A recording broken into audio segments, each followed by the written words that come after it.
जब स्वयं महादेव ने समाधि तोड़कर श्री राम का नाम लिया तो ब्रह्मांड में एक अद्भुत कंपन फैल गया। स्कंद पुराण कहता है, आत्मनम मानुषम ध्यायन हरिम भक्त्या समीहितः अवतीर्णो ह्यनुग्रहार्थम भक्तानाम रघुनंदनः वाका। अर्थात जब जब धर्म की रक्षा हेतु विष्णु अवतरित होते हैं तब शिव भी उनकी सेवा के लिए प्रकट होते हैं। यही कारण था कि शिव ने रुद्र रूप में जन्म लिया और वानर तन में प्रकट हुए पवन पुत्र हनुमान। आज की इस वीडियो में हम संपूर्ण श्री हनुमान चरित्र कथा का संपूर्ण अध्ययन करने वाले हैं, जो वेदों की भविष्यवाणियों को साकार करती है और बताती है कि जब शिव स्वयं राम भक्त बनते हैं तो लीलाएं अमर हो जाती हैं। अगर आपका हृदय भी भाव से भर उठा हो तो बस एक लाइक कर दीजिए और सब्सक्राइब करके इस भक्ति यात्रा में हमारे साथ जुड़ जाइए। भगवान शिव भगवती सती के साथ कैलाश पर्वत के एक श्रेष्ठ शिखर पर विराजमान थे। घने वृक्षों की छाया में उनके सिर पर भूरे रंग की जटाएं बिखरी हुई थी। उनके हाथ में रुद्राक्ष की माला थी, गले में सर्प और सामने नंदी बैठा हुआ था। उनके सेवक वहां से थोड़ी दूरी पर विभिन्न प्रकार की क्रीड़ाएं कर रहे थे। उनके सिर पर चंद्रमा और गंगा की धा की वजह से उनके तीसरे नेत्र की अग्नि शांत थी। उनके ललाट पर भस्म बहुत ही आकर्षक लग रहा था। अचानक राम राम कहते हुए उन्होंने अपनी समाधि तोड़ी। सती ने देखा कि भगवान शिव किसी विचित्र ढंग से उनकी ओर देख रहे हैं। वह उनके सामने आकर खड़ी हो गई और हाथ जोड़कर बोली, स्वामी, इस समय मैं आपकी कौन सी सेवा कर सकती हूं? क्या आप कुछ कहना चाहते हैं? भगवान शिव ने कहा, प्रिय, आज मेरे मन में एक पवित्र संकल्प जन्म ले रहा है। मैं सोच रहा हूं कि जिनका मैं निरंतर ध्यान करता हूं, जिनके नाम का जाप करके मेरा हृदय गदगद हो जाता है और जिनके वास्तविक स्वरूप का ध्यान करके मैं समाधि हो जाता हूं, वे मेरे प्रभु अब अवतार लेकर इस संसार में आ रहे हैं। सभी देवता भी उनके साथ अवतार लेकर उनकी सेवा का अवसर प्राप्त करना चाहते हैं। तो फिर मैं ही क्यों पीछे रहूं? मैं भी वहीं जाऊं और उनकी सेवा करके अपनी प्राचीन अभिलाषा पूरी करूं और अपने जीवन को सार्थक बनाऊं। भगवान शिव की बातें सुनकर सती तुरंत यह नहीं समझ पाई कि इस समय क्या उचित है और क्या अनुचित। उनके मन में दो प्रकार के विचार चल रहे थे। एक तो यह कि उनके पति की इच्छा अवश्य पूरी होनी चाहिए और दूसरा यह कि उनसे वियोग न हो। कुछ सोचकर उन्होंने कहा, प्रभु, आपका संकल्प बहुत ही उत्तम है। जैसे मैं आपके सेवा करने की इच्छा रखती हूं, वैसे ही आप भी अपने इष्ट देव की सेवा करना चाहते हैं, लेकिन वियोग के भय से मेरा हृदय विचलित हो रहा है। कृपया मुझे इतनी शक्ति दीजिए कि मैं आपके सुख में अपना सुख मान सकूं। एक बात और है, भगवान इस बार रावण का वध करने के लिए अवतार ले रहे हैं और रावण आपका बड़ा भक्त है। उसने अपने सिर तक काटकर आपको अर्पित किए हैं। ऐसी स्थिति में आप उसके वध में कैसे सहयोग दे सकते हैं? भगवान शिव मुस्कुराए और बोले, देवी, तुम बहुत भोली हो। इसमें वियोग की कोई बात ही नहीं है। मैं एक रूप में अवतार लेकर उनकी सेवा करूंगा और दूसरे रूप में तुम्हारे साथ रहूंगा। तुम्हें उनके लीलाओं का आनंद दिखाऊंगा और समय समय पर उनके पास जाकर स्तुति और प्रार्थना करूंगा। जहां तक रावण की बात है, उसने जितनी भक्ति की है उतनी ही उसने मेरे एक अंश की उपेक्षा भी की है। तुम जानती हो कि मैं 11 रूपों में वास करता हूं। जब उसने अपने 10 सिर काटकर मेरी पूजा की थी तो उसने मेरे एक अंश को बिना पूजे ही छोड़ दिया था। अब मैं उसी अंश के रूप में उसके खिलाफ युद्ध करूंगा और अपने प्रभु की सेवा भी करूंगा। मैंने वायु देवता के माध्यम से अंजना के गर्भ से अवतार लेने का निश्चय किया है। अब तुम्हारे मन में कोई दुख तो नहीं है? भगवती सती यह सुनकर प्रसन्न हो गई। जय श्री राम। देवराज इंद्र की अमरावती में एक अप्सरा थी जिसका नाम पुंजक स्थला था। एक दिन उससे कोई अपराध हो गया, जिसके परिणाम स्वरूप उसे वानरी बनकर पृथ्वी पर जन्म लेना पड़ा। शाप देने वाले आशी ने उसकी प्रार्थना सुनकर इतना वरदान दे दिया था कि वह जब चाहे अपना रूप बदल सकती थी। कभी वानरी तो कभी मानवी का रूप धारण कर सकती थी। वानर राज केसरी ने उसे अपनी पत्नी के रूप में स्वीकार किया। वह बेहद सुंदर थी और केसरी उससे अत्यंत प्रेम करते थे। एक दिन दोनों ने मानव रूप धारण किया और अपने राज्य के सुपे पर्वत के शिखरों पर घूमने निकले। मंद मंद पवन चल रही थी। हवा के एक हल्के झोंके से अंजना की साड़ी का पल्लू उड़ गया। अंजना को ऐसा महसूस हुआ कि कोई उसे छू रहा है। वह अपने वस्त्र संभालते हुए एक ओर खड़ी हो गई। उसने गुस्से में कहा, यह कौन ऐसा ढीठ है जो मेरा पतिव्रत भंग करना चाहता है? मेरे इष्ट देव मेरे सामने हैं और कोई मेरा व्रत नष्ट करने का प्रयास कर रहा है। मैं अभी शाप देकर उसे नष्ट कर दूंगी। उसे ऐसा प्रतीत हुआ कि वायुदेव कह रहे हैं, देवी, मैंने तुम्हारा व्रत नष्ट नहीं किया है। तुम्हें ऐसा पुत्र प्राप्त होगा जो शक्ति में मुझ जैसा होगा। उसके बल और बुद्धि की कोई बराबरी नहीं कर सकेगा और मैं स्वयं उसकी रक्षा करूंगा। इसके बाद अंजना और केसरी अपने निवास स्थान पर लौट आए। भगवान शंकर ने अपने अंश से अंजना के कानों के माध्यम से उसके गर्भ में प्रवेश किया। चैत्र शुक्ला मंगलवार के दिन अंजना के गर्भ से भगवान शंकर ने वानर रूप में अवतार लिया और हनुमान जी का जन्म हुआ। अंजना और केसरी की खुशी का ठिकाना न रहा। शुक्ल पक्ष के चंद्रमा की तरह वह बालक दिन प्रतिदिन बढ़ने लगा और उनका पालन पोषण बड़े प्रेम से किया जाने लगा। जब भी अंजना कहीं जाती तो वह बालक को अपने हृदय से लगाए रखती। केसरी भी बालक को अपनी पीठ पर बिठाकर छलांग लगाते और उसे आनंदित देखकर खुद भी प्रसन्न हो जाते। एक दिन अंजना फल फूल लाने के लिए घर से बाहर गई। केसरी पहले से ही बाहर गए हुए थे। बालक घर में अकेला था और उसे भूख लगी हुई थी। उसने इधर उधर देखा पर कोई चीज खाने को नहीं मिली। अंत में उसकी नजर सूर्य पर पड़ी। प्रातःकाल का समय था। उसने सोचा, यह तो सुंदर लाल फल है, इसे खाने और खेलने दोनों में मजा आएगा। बालक ने सूर्य तक पहुंचने की कोशिश की। वायु ने पहले ही उसे उड़ने की शक्ति प्रदान कर दी थी, या फिर यूं कह सकते हैं कि भगवान शंकर की लीला में यह कोई आश्चर्य की बात नहीं थी। जय श्री राम। बालक आकाश में उड़ने लगा। देवता, दानव, यक्ष आदि उसे देखकर अचंभित हो गए। वायुदेव के मन में भी शंका उत्पन्न हुई। उन्होंने सोचा, मेरा यह छोटा बालक सूर्य की ओर दौड़ रहा है। मध्याह्न काल के तेज सूर्य की प्रखर किरणों से कहीं यह जल न जाए। उन्होंने हिमालय और मलयाद के पीछे पीछे चलने लगे। सूर्यदेव ने भी यह देखा। उनकी दिव्य दृष्टि में बालक की महानता छिपी नहीं रही। उनके मन में कई विचार आए। उन्होंने समझा कि भगवान शंकर ही वानर बालक के रूप में मेरे पास आ रहे हैं। यह भी उनसे छिपा नहीं रहा कि वायुदल, जो मेरे पितृतुल्य हैं, के आशीर्वाद से इस बालक का जन्म हुआ है और वे स्वयं इसकी रक्षा करने आ रहे हैं। सूर्यदेव ने अपनी किरणों को शीतल कर दिया, मानो वे अपने कोमल हाथों से बालक को सहलाने लगे, या जैसे जगत पिता शंकर का स्वागत कर रहे हों। बालक सूर्य के रथ तक पहुंच गया और उनके साथ खेलने लगा। उसी समय राहु ग्रहण करने के लिए आया। उसने देखा कि एक वानर बालक सूर्य के रथ पर बैठा हुआ है, परंतु जब बालक ने अपने मजबूत हाथ से राहु को पकड़ लिया तो वह डर गया और किसी तरह खुद को छुड़ाकर भागा। वह सीधा देवराज इंद्र के पास गया और बोला, देवराज, आपने सूर्य को ग्रस का अधिकार मुझे दिया है, क्या अब आपने किसी और को भी यह अधिकार दे दिया है? इंद्र को यह बात समझ में नहीं आई। उन्होंने राहु को डांट कर फिर सूर्य के पास भेजा। दूसरी बार जब राहु गया तभी बालक को अपनी भूख का एहसास हुआ। उसने सोचा, यह तो खाने लायक अच्छी चीज है, और वह राहु पर टूट पड़ा। राहु बालक के तेज से डर गया और अपनी जान बचाने के लिए इंद्र को पुकारने लगा। इंद्र ऐरावत पर सवार होकर राहु की रक्षा के लिए दौड़े। ऐरावत को देखते ही बालक ने राहु को छोड़ दिया और उसे एक अच्छा फल समझकर पकड़ने के लिए दौड़ पड़ा। अब इंद्र ने घबराकर अपना वज्र फेंका, जिससे बालक की बाईं ठुड्डी हन पर चोट लग गई। बालक घायल होकर पहाड़ पर गिर पड़ा और छटपटाने लगा। वायुदेव ने बालक को उठाया और उसे एक गुफा में ले गए। वायु देवता को बहुत क्रोध आया और उन्होंने अपनी गति को रोक लिया। वायु के रुकते ही सारा जगत थम गया। किसी में कोई हलचल नहीं रही। सभी प्राणियों की सांसें रुक गईं। देवता भयभीत हो गए और इंद्र दौड़कर ब्रह्मा के पास गए। तब ब्रह्मा स्वयं उस गुफा में आए और अपने हाथों से बालक को स्पर्श कर उसे जीवित कर दिया। बालक खुश होकर उठ खड़ा हुआ। वायुदेव भी प्रसन्न हुए और उन्होंने पूरे जगत में पुनः प्राण संचालित कर दिए। ब्रह्मा ने देवताओं से कहा, यह बालक साधारण नहीं है, यह देवताओं के कार्य सिद्ध करने के लिए ही प्रकट हुआ है, इसलिए यह उचित होगा कि सभी देवता इसे वरदान दें।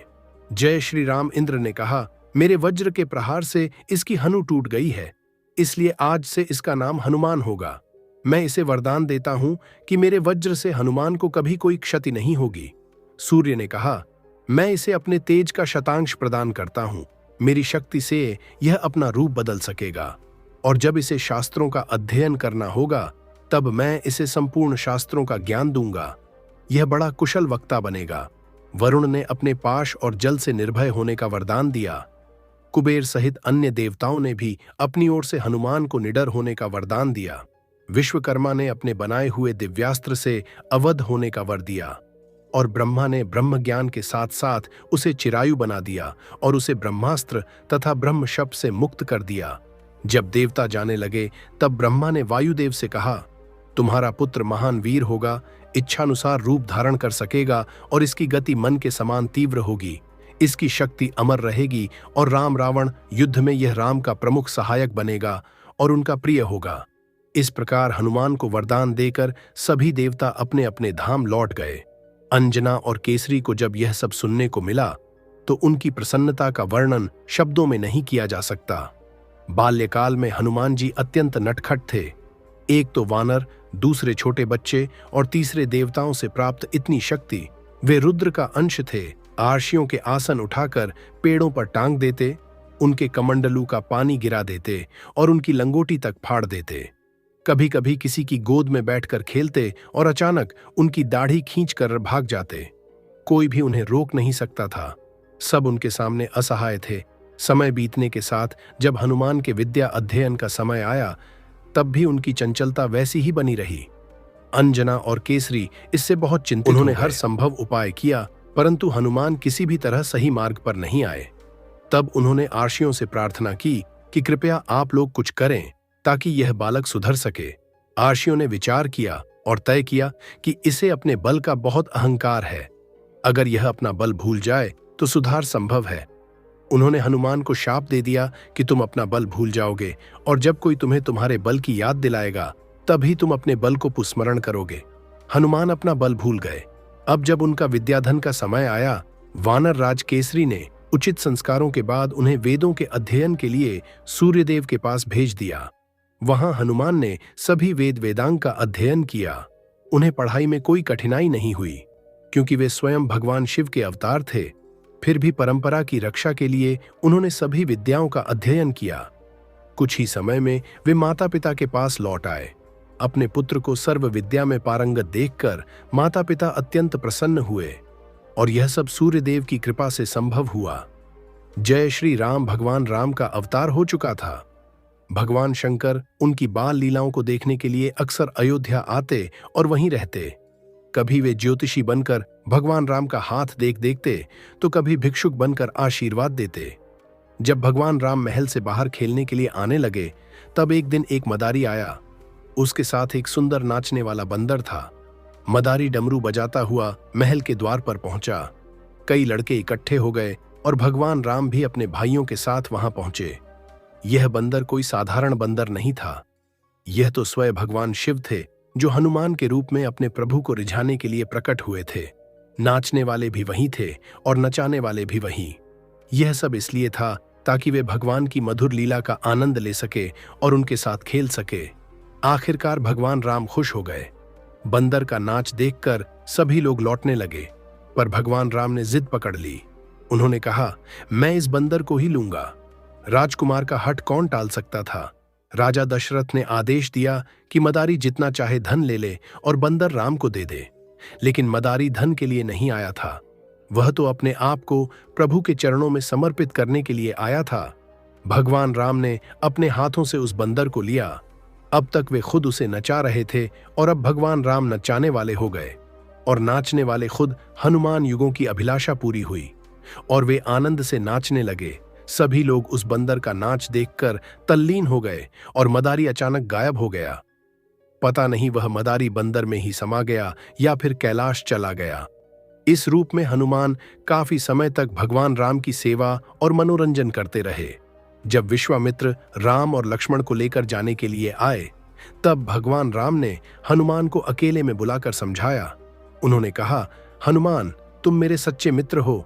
तुमसे मेरी कोई लीला छुपी नहीं है। आगे चलकर जब मैं रावण को मारूंगा उस समय मुझे वानरों की आवश्यकता होगी। रावण ने बाली से गठजोड़ किया हुआ है। खरदूषण, त्रिशिका, शूर्पणखा दंडक वन में है और मारीच, सुबाहु, ताड़का हमारे आसपास ही उनका जाल चारों ओर फैला हुआ है। तुम शबरी से मिलकर आर्षमुख पर्वत पर जाओ और वहां सुग्रीव से मित्रता करो। मैं धीरे धीरे रास्ता साफ करता हुआ वहां पहुंच। तब तुम सुग्रीव को मुझसे मिलवा और वानर सेना एकत्रित करना। फिर रावण का अंत करके अवतार का कार्य पूरा किया जाएगा। भगवान राम को छोड़कर जाने की इच्छा ना होने पर भी हनुमान ने उनकी की आज्ञा सिर माथे पर रखी और प्रभु का नाम स्मरण करते हुए आर्षिमुख पर्वत के लिए प्रस्थान किया। जय श्री राम। उन दिनों बाली से भयभीत होकर सुग्रीव अपने मंत्रियों के साथ आर्षिमुख पर्वत पर निवास कर रहे थे। हनुमान भी उनके साथ ही थे। सुग्रीव अक्सर भयभीत रहते थे कि कहीं बाली का कोई साथी आकर उन पर आक्रमण न कर दे, क्योंकि शाप के कारण बाली स्वयं वहां नहीं आ सकता था। एक दिन सुग्रीव अपने मंत्रियों और प्रिय सहयोगी हनुमान के साथ राजनीतिक चर्चा में व्यस्त थे। तभी उनकी नजर पंपास की ओर गई। उन्होंने देखा कि वहां दो सशस्त्र पुरुष खड़े हैं। उनका उद्देश्य स्पष्ट नहीं था, लेकिन वे किसी खोज में लगे हुए प्रतीत हो रहे थे। उनकी वीरता, उनका शरीर, उनके शस्त्र और अस्त्र, साथ ही उनके वल्कल वस्त्र और जटाओं को देखकर सुग्रीव को संदेह हुआ। उन्होंने हनुमान से कहा, भाई पता लगाओ कि यह दोनों वीर पुरुष कौन हैं। यदि वे शत्रु हैं तो हमें यहां से भागना चाहिए, और यदि वे तटस्थ हैं और उन्हें सहायता की आवश्यकता है तो उनसे मित्रता की जा सकती है, ताकि एक दूसरे के उद्देश्यों की पूर्ति में सहायक बने। तुम ब्रह्मचारी का वेश धरकर उनका पता लगाओ, फिर जो भी हो मुझे इशारे से सूचित कर देना। सुग्रीव के कहने पर हनुमान ने ब्राह्मण का रूप धारण किया और उन दोनों के पास गए। उचित शिष्टाचार के बाद उन्होंने उनकी प्रशंसा करते हुए उनका परिचय पूछा। उन्होंने कहा, आपके शस्त्र और शरीर को देखकर लगता है कि आप वीर पुरुष हैं। आपके कोमल चरणों से लगता है कि आप राजमहल में पलब हैं। आपकी वेशभूषा और चेहरे का ते बता रहा है कि आप आर्षिक कुमार हो सकते हैं। पर कोई बात निश्चित नहीं है। आप साधारण पुरुष नहीं, कुछ अलौकिक जान पड़ते हैं। कहीं आप देवताओं में से कोई है या फिर आप साक्षात नर नारायण हैं। आपके सौंदर्य और माधुर्य ने मेरा मन मोह लिया है। भगवान राम मंद मंद मुस्कुराते हुए हनुमान की बात सुन रहे थे। उन्होंने लक्ष्मण से कहा, यह बड़ बड़े ज्ञानी जान पड़ते हैं। इनकी बातों से लगता है कि इन्होंने वेदों का पूरा अध्ययन किया है। इनके उच्चारण में कोई अशुद्धि नहीं है और इनकी आकृति से कोई दूषित भाव भी नहीं झलकता। यह किसी राजा के मंत्री होने योग्य हैं। इनकी भाषा और नीतिमत्ता गहन और प्रभावशाली है। राम के इशारे पर लक्ष्मण बोले, ब्राह्मण देव, हम लोग अयोध्या के राजा दशरथ के पुत्र हैं। उनकी आज्ञा मानकर हम 14 वर्षों के लिए वनवास में आए हैं। यहाँ एक राक्षस ने जनक नंदिनी सीता का अपहरण कर लिया है। हम उन्हें ढूंढ रहे हैं। अब आप भी अपना परिचय दीजिए। लक्ष्मण की बात पूरी होने से पहले ही हनुमान का रूप बदल गया। वे वानर के रूप में भगवान राम के चरणों में गिर पड़े। उस समय उनका मन कह रहा था, मैं भगवान के सामने दूसरा रूप लेकर आया और उनसे छल किया, इसलिए उन्होंने मुझसे बात भी नहीं की। मैंने उन्हें नहीं पहचाना, इसलिए उन्होंने भी मुझे नहीं पहचाना। यह सब मेरी चालाकी का परिणाम है। ऐसा सोचते सोचते उनकी आंखों से आंसू बहने लगे और वे भगवान के चरणों में लौटने लगे। भगवान ने उन्हें उठाकर अपने हृदय से लगा लिया। हनुमान ने कहा, प्रभु मैं एक साधारण जीव हूं, मैं धूल कर सकता हूं, यह स्वाभाविक है। पर आप मुझे कैसे भूल गए? मैं तो आपकी आज्ञा से सुग्रीव के साथ रहकर आपकी प्रतीक्षा कर रहा था। सुग्रीव भी बहुत दुखी हैं। मैंने उन्हें आपका परिचय देकर धैर्य बंधाया है। अब आप चलकर उन्हें स्वीकार कीजिए और उनकी विपत्ति दूर करके उनसे सेवा ले। फिर हनुमान ने आनंदित होकर दोनों भाइयों को अपने कंधों पर बिठाया और उन्हें सुग्रीव के पास ले गए। राम और सुग्रीव की मित्रता हुई। उन्होंने अग्नि को साक्षी मानकर मित्रता का संबंध स्थापित किया। बाली मारा गया और सुग्रीव वानरों के राजा बने। वर्षा ऋतु के दौरान भगवान राम और लक्ष्मण प्रवणगिरि पर्वत पर निवास करते रहे। सुग्रीव विलासिता में खो गए और राम का कार्य भूल गए, लेकिन हनुमान नहीं भूले। उन्होंने कई बार सुग्रीव को समझाने की कोशिश की, पर सुग्रीव ने उनकी बात नहीं सुनी। जब लक्ष्मण ने देखा कि सुग्रीव ने राम के कार्य की उपेक्षा की तो वे क्रोधित हो गए। तभी हनुमान द्वारा बुलाए गए वानर भालू की अपार सेना आ पहुंची, जिसे देखकर लक्ष्मण का क्रोध शांत हुआ। सुग्रीव ने भगवान राम से अपने प्रमाद के लिए क्षमा मांगी और फिर देश देशांतर का वर्णन करके वानर सेना को सीता की खोज में भेजा। सुग्रीव ने आदेश दिया, जो 1 महीने में वापस नहीं लौटेगा उसे कठोर दंड मिलेगा। फिर वानर विभिन्न दिशाओं में रवाना हो गए। जय श्री राम सीता जी की खोज दक्षिण दिशा में ढूंढने का काम बड़ा ही महत्वपूर्ण था, इसलिए यह काम मुख्य वानर वीरों को ही सौंपा गया। जाम भवान हनुमान, अंगद, नल, नील आदि को बुलाकर उनके काम की गुरुता समझाई। उनके मन में उस समय यह भाव उठा कि यह वीर अवश्य ही अपना काम पूरा करेंगे। विशेष करके हनुमान के लिए तो कोई काम असंभव है ही नहीं। उन्होंने बड़ी प्रसन्नता और प्रेम से कहा, हनुमान, जल में, थल में, नभ में, सर्वत्र तुम्हारी एक सी गति है। स्वर्ग अथवा अंतरिक्ष में भी ऐसा कोई नहीं जो तुम्हारी रोक सके। तुम अपने पिता के समान ही गति, वेग, तेज और सूती से युक्त हो। तुम सब कुछ जानते ही हो, तुमसे और क्या कहूं। तुम्हारा काम केवल स्थानों में देख आना ही नहीं है, बल्कि तुम्हारा काम सीता को पाना है। मेरा तुम पर पूर्ण विश्वास है कि तुम सीता माता का पता लगाकर ही लौटो। सुग्रीव की बात सुनकर भगवान राम ने हनुमान को बुलाया। भगवान तो से ही जानते थे, परंतु सुग्रीव की बातों से उन्हें और भी स्मृति हो आई। उन्होंने हनुमान से कहा, हनुमान, तुम मेरा कार्य अवश्य पूर्ण करोगे। यह मेरी अंगूठी ले जाओ। इसे देखकर सीता विश्वास कर लेंगी कि तुम राम के दूत हो। सीता से कहने के लिए उन्होंने संदेश भी दिए। हनुमान आदि उनके चरणों का स्पर्श करके वहां से चल पड़े। हनुमान, जाम भवान, अंगद आदि ढूंढ ढूंढते थक गए। भूख प्यास के मारे व्याकुल हो गए। पानी का कहीं पता नहीं। कई दिन से फलों के दर्शन भू नहीं मिले। सारी जिम्मेदारी हनुमान पर आई। उस भीषण पर्वत के एक श्रेणी पर चढ़कर उन्होंने देखा तो पास ही कुछ हरियाली दिख पड़ी। कुछ सुंदर सुंदर पक्षी अपने पंखों से पानी छिड़क हुए आते दिख पड़े। अनुमान हुआ कि यहां कोई सुंदर बगीचा और जलाशय होगा। सबको लेकर वे उधर हो गए। वहां जाने पर मालूम हुआ कि एक गुफा में से ही यह सब निकल रहे हैं। एक दूसरे का हाथ पकड़कर भगवान राम का स्मरण करते हुए वे गुफा में घुस पड़े। बड़ी ही सुंदर गुफा थी। वहां के झरने में अमृतम जल था। सोने के वृक्ष थे और उनमें बड़े ही स्वादिष्ट फल लगे हुए थे। वहां की तपस्विनी से अनुमति लेकर सबने खाया पिया। स्वस्थ हुए उस तपस्विनी के पूछने पर हनुमान ने सारा वृतांत कह सुनाया और इच्छा प्रकट की कि जहां तक हो सके शीघ्र ही हम लोग यहां से निकल जाएं। तो अच्छा है। उस तपस्विनी ने कहा, भैया, यहां आने पर कोई जीवित नहीं लौटता। यह निविन्न तपस्या करने का स्थान है। यदि लोग यहां से लौटने लगे तो यहां की तपस्या में विघ्न पड़े। परंतु तुमने मुझे भगवान राम की कथा सुनाई है, इसलिए तुम लोगों को तपस्या के बल से मैं यहां से निकाल ले चलती हूं। मुझे भी भगवान राम के दर्शन के लिए प्रवणगिरि पर जाना है। अच्छा, अब तुम लोग अपनी आंखें बंद कर लो। वानर भालू ने अपने अपने हाथों से अपनी आंखें बंद कर ली। क्षण भर में ही उन्होंने देखा कि सब समुद्र के किनारे एक ऊंचे पर्वत पर खड़े हैं। हनुमान से अनुमति लेकर वह तपस्विनी भगवान राम के दर्शन के लिए चली गई। अंगद ने कहा, भाई, अब 1 महीना बीत गया। न तो हम लोग जानकी का पता लगा सके और न जहां जहां जाना चाहिए था वहां वहां जा ही सके।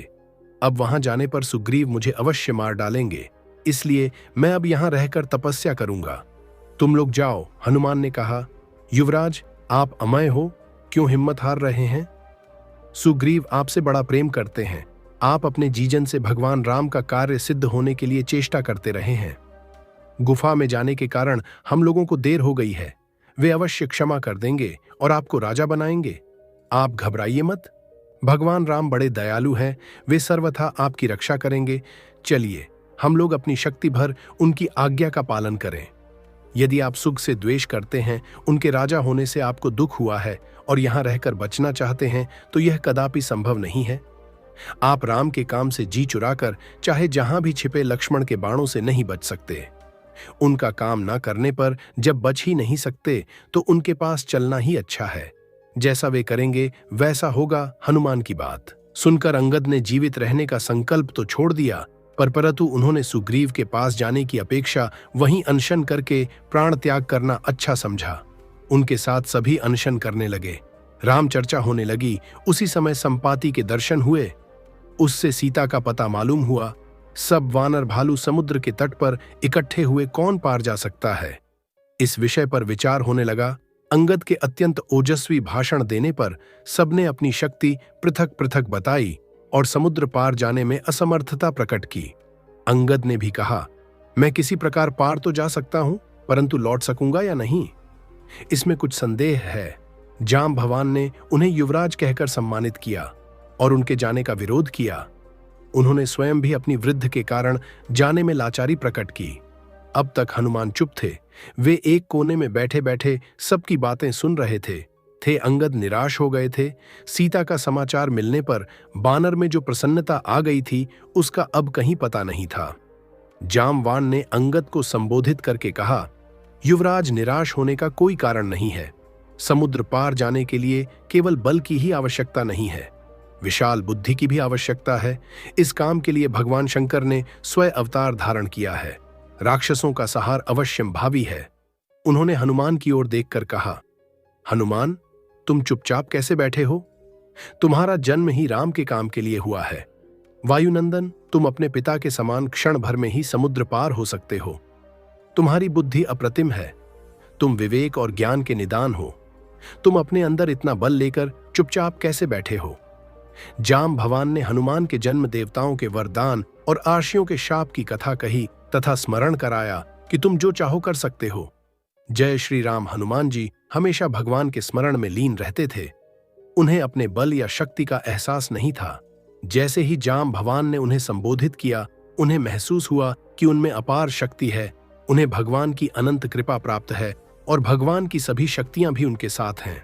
उनका शरीर इतना विशाल हो गया जैसे सुमेरु पर्वत गर्जना करते हुए हनुमान बोले, इस समुद्र की क्या बात है? भगवान की कृपा से मैं सैकड़ों समुद्रों को लांघ सकता हूं। अगर मुझे लंका में सीता नहीं मिली तो स्वर्ग से लेकर ब्रह्मलोक तक खोज डालूंगा। लंका और त्रिकूट पर्वत को भी उखाड़ लाऊंगा। रावण का वध कर दूंगा। कोई भी शक्ति मुझे भगवान का कार्य करने से रोक नहीं सकती। हनुमान की गर्जना सुनकर समस्त वानर सेना में उल्लास फैल गया। जाम भवान बोले, हनुमान, तुम सब कुछ कर सकते हो, लेकिन अभी सिर्फ सीता का पता लगाना जरूरी है। भगवान राम के साथ हम सब लंका जाएंगे और भगवान के बाणों से राक्षसों का नाश होगा। हम सभी उस समय आनंद मनाएंगे। जाम भवान की बात सुनते ही हनुमान ऊंचे पर्वत श्रृंग पर चढ़ गए। उनके कदमों से बड़े बड़े पर्वत के टुकड़े गिरने लगे और उनकी पूंछ की चोट से पेड़ आकाश में उड़ने लगे। फूल उनके ऊपर इस तरह गिरने लगे जैसे उनकी पूजा हो रही हो। देवताओं ने जय जयकार की, आर्षियों ने शांति पाठ किया और वायु देवता ने भी सहयोग दिया। फिर हनुमान ने भगवान का स्मरण कर वानरों को आश्वासन दिया, मेरे मन में अपार उत्साह और आनंद है। भगवान की असीम कृपा मेरे साथ है। मैं जल्दी ही काम पूरा करके लौटूंगा। तुम लोग चिंता मत करो। यह कहकर उन्होंने भगवान का नाम लिया और चल पड़े। उनके वेग से कई पेड़ उनके साथ उड़ने लगे और बादल उनके स्पर्श से बिखरकर शीतल जल की बूंदें गिराने लगे। हनुमान बिना किसी देखे आकाश मार्ग से तेजी से बढ़ते रहे।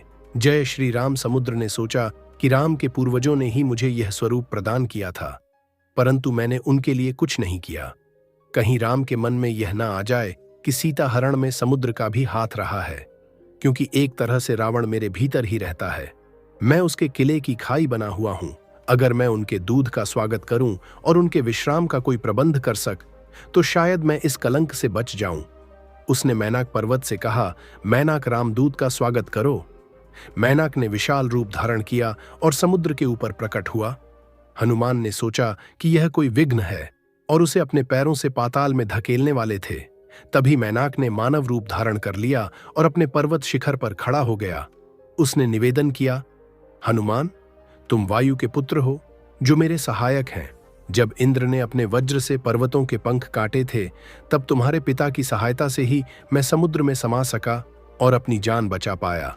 मैं चाहता हूं कि तुम थोड़ा विश्राम कर लो, थकावट मिटाकर फिर आगे बढ़ो।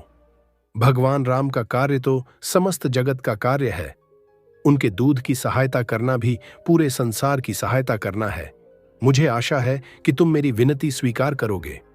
हनुमान ने प्रेम पूर्वक मैनाक को छुआ और कहा, मैनाक, तुम मुझ पर बहुत स्नेह रखते हो। तुम मेरे लिए पिता समान पूज्य हो। मुझे तुम्हारी आज्ञा माननी चाहिए, लेकिन इस समय मैं भगवान राम के कार्य के लिए जा रहा हूं। मेरा हृदय उनके कार्य के लिए व्याकुल है। यदि मैंने विश्राम के लिए शरीर को रोका तो हो सकता है कि मेरा हृदय शरीर को छोड़कर लंका पहुंच। इस समय में एक क्षण भी रुक नहीं सकता। मुझे क्षमा करो। यह कहकर हनुमान आगे बढ़े। हनुमान जब आगे बढ़ रहे थे, देवताओं ने सोचा कि हनुमान में अपार शक्ति है और विद्या में भी कई बार उनकी परीक्षा हो चुकी है। लेकिन राक्षसों के बीच में जाकर सकुशल लौटने की बुद्धि है या नहीं, यह देखना जरूरी है। उन्होंने दक्ष पुत्री और कश्यप पत्नी नाग माता सुरसा को हनुमान की परीक्षा लेने भेजा। सुरसा उनके मार्ग में आ खड़ी हुई और बोली, आज मुझे भाग्य व भोजन मिला है, मैं पेट भर खाऊंगी। हनुमान ने कहा, राम का कार्य है, मुझे करने दो, फिर खा लेना, मैं मृत्यु से नहीं डरता। जब सुरसा ने इनकार किया तो हनुमान ने उसे मुंह फैलाने के लिए कहा। जैसे जैसे सुरसा अपना मुंह बढ़ाती, हनुमान अपने आका को 2 गुना बड़ा कर लेते।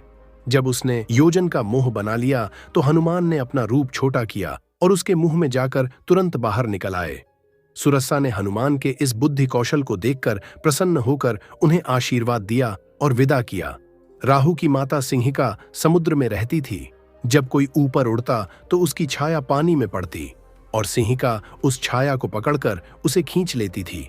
उसने हनुमान के साथ भी यही चाल चली। अपनी गति रुकती देख हनुमान ने नीचे देखा और राक्षसी को पहचान लिया। वह हनुमान के सामने टिक नहीं सकी। एक हल्की सी चोट में ही उसका अंत हो गया। हनुमान बिना किसी विघ्न के समुद्र के दूसरे किनारे पहुंच गए। वहां एक सुंदर वन था। हरे भरे पेड़, सुगंधित फूल, पक्षियों का कलरव और मम मधुर गुंजारी, और कूदकर पहाड़ की ऊंची चोटी पर जा पहुंचे। उन्होंने सोचा कि यह स्थान शिविर बनाने के लिए उपयुक्त है, वानरों के लिए।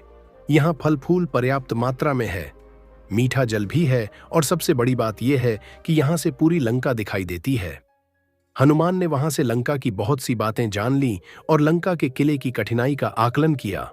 उन्होंने निश्चय किया कि सीता की खोज के साथ साथ लंका के किले की पूरी जानकारी लेना भी उनका कर्तव्य है।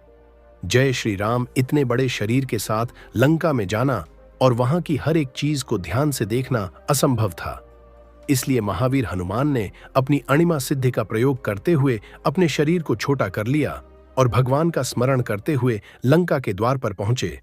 लंका नगर की रक्षक देवी लंकिनी ने संध्या के समय उन्हें छिपकर भीतर आते देखा। उसे कुछ शंका हुई। उसने हनुमान के पास आकर कड़क हुए पूछा, तुम यहां चोरी करने आए हो क्या? हनुमान ने हल्के से उसे अपनी मुट्ठी से मारा, जिससे वह खून उगलते हुए जमीन पर गिर पड़ी। थोड़ी देर बाद संभलकर उसने कहा, जाओ, मैं तुम पहचान गई हूं।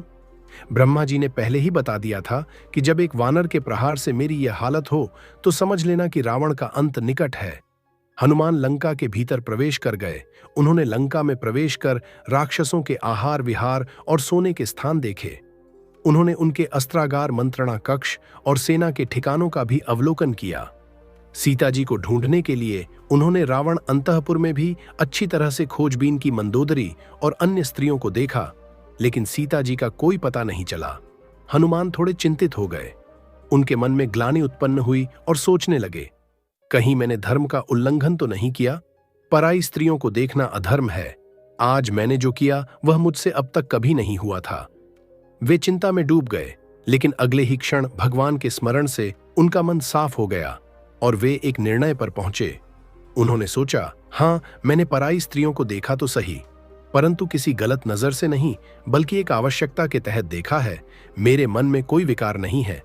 इंद्रियों की शुभ अशुभ प्रवृत्तियों का आधार मन होता है। दोस्तों, अगर आप लोग वीडियो में यहां तक आ चुके हैं तो वीडियो को लाइक करना, चैनल को सब्सक्राइब करना बिल्कुल भी ना भूले, क्योंकि हम आपके लिए ऐसी शानदार वीडियो समय पर लेकर आते रहते हैं और मेरा मन पूरी तरह संयमित है। इसके बाद हनुमान ने सीता जी को स्थानों पर भी खोजने का प्रयास किया। आगे बढ़ने पर उन्हें एक छोटी सी कुटिया दिखाई दी। उस कुटिया की दीवारों पर जग जग राम नाम लिखा हुआ था, जो मणियों की चमक के कारण रात में भी साफ दिख रहा था। कुटिया के आसपास तुलसी, केसर और सुगंधित फूलों की छोटी छोटी क्यारियां लगी थीं। कुटिया के सामने ही एक छोटा सा मंदिर था, जिसमें भगवान के अयुद्ध के चित्र बने हुए थे। हनुमान को यह देखकर बड़ा आश्चर्य हुआ कि लंका में ऐसा स्थान भी हो सकता है। साथ ही उन्हें इस जगह को देखकर खुशी भी हुई। जय श्री राम। ब्रह्म मुहूर्त का समय था। विभीषण जागकर राम राम का जप कर रहे थे। हनुमान को विश्वास हो गया कि यह कोई संत है। उन्होंने उनसे परिचय करने का पक्का इरादा कर लिया। हनुमान ने ब्रह्मण का रूप धारण कर राम राम कहा। विभीषण तुरंत बाहर आ गए। दोनों भगवत भक्त आपस में गले मिले। दोनों का हृदय प्रेम और आनंद से भर गया। हनुमान को विभीषण के हृदय में साक्षात भगवान दिखाई दे रहे थे और विभीषण भी हनुमान को भगवान के समान ही मान रहे थे। परिचय हुआ।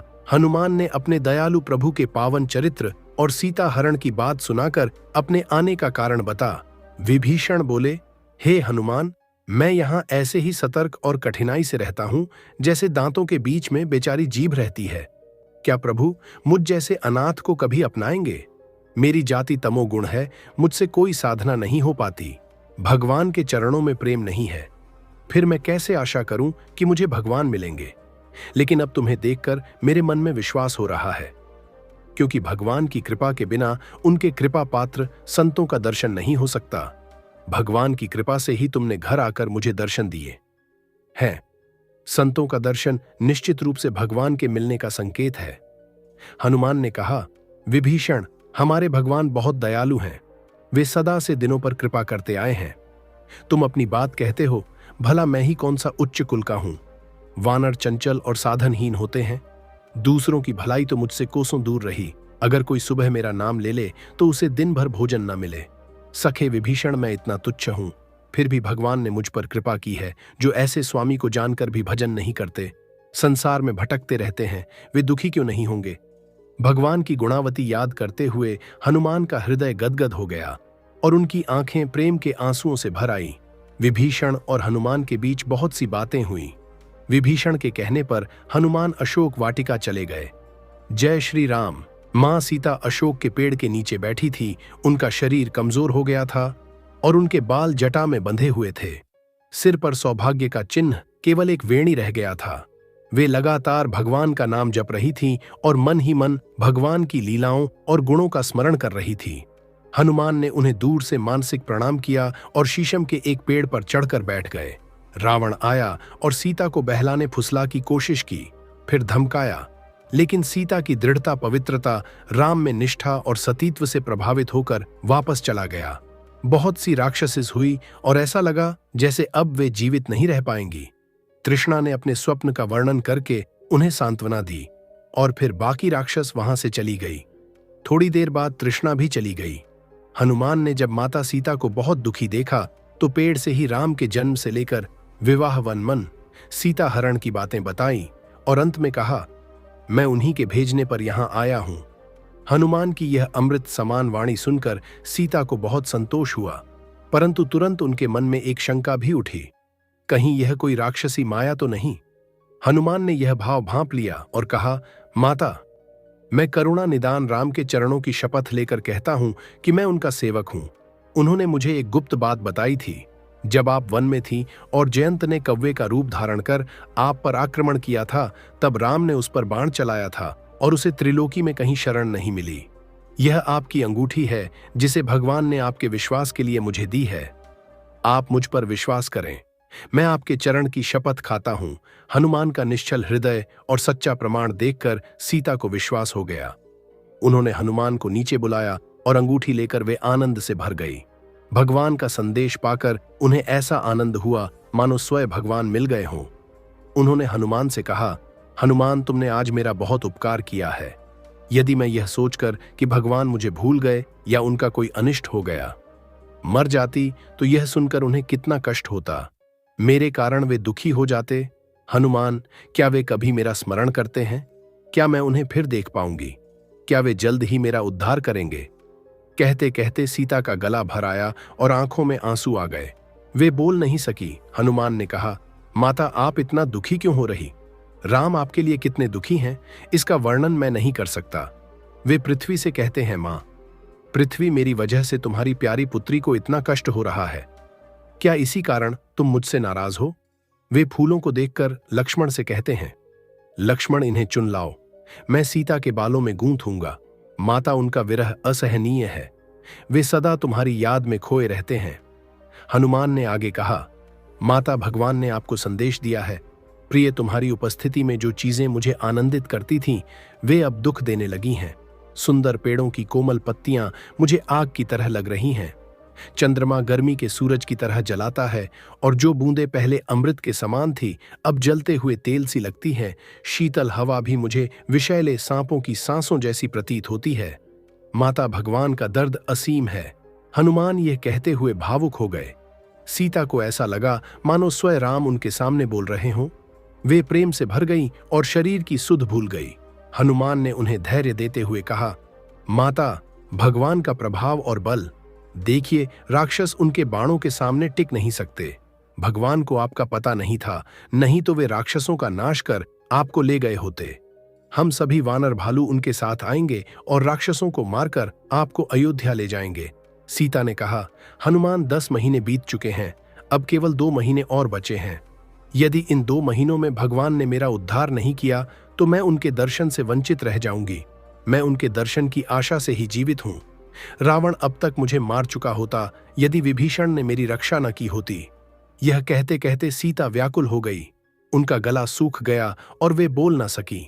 हनुमान ने कहा, माता, मैंने कहा ना, भगवान मेरी बात सुनते ही तुरंत चल पड़ेंगे, लेकिन उनकी आने की जरूरत क्या है? मैं आज ही आपको इस दुख से मुक्त कर देता हूं। आप मेरी पीठ पर चढ़ जाइए, मैं आपको लेकर समुद्र पार कर जाऊंगा। जैसे हवन की अग्नि भविष्य को इंद्र तक पहुंचाती है, वैसे ही मैं आपको तुरंत पर्वत प्रवण पर विराजमान भगवान राम के पास पहुंचा दूंगा। भगवान की कृपा से मैं न केवल आपको बल्कि रावण और सारी लंका को भी उठा सकता हूं। अब विलंब मत कीजिए। जब मैं आपको लेकर चलूंगा तो कोई भी राक्षस मेरा पीछा नहीं कर सकेगा। हनुमान की यह बात सुनकर सीता को बहुत प्रसन्नता हुई।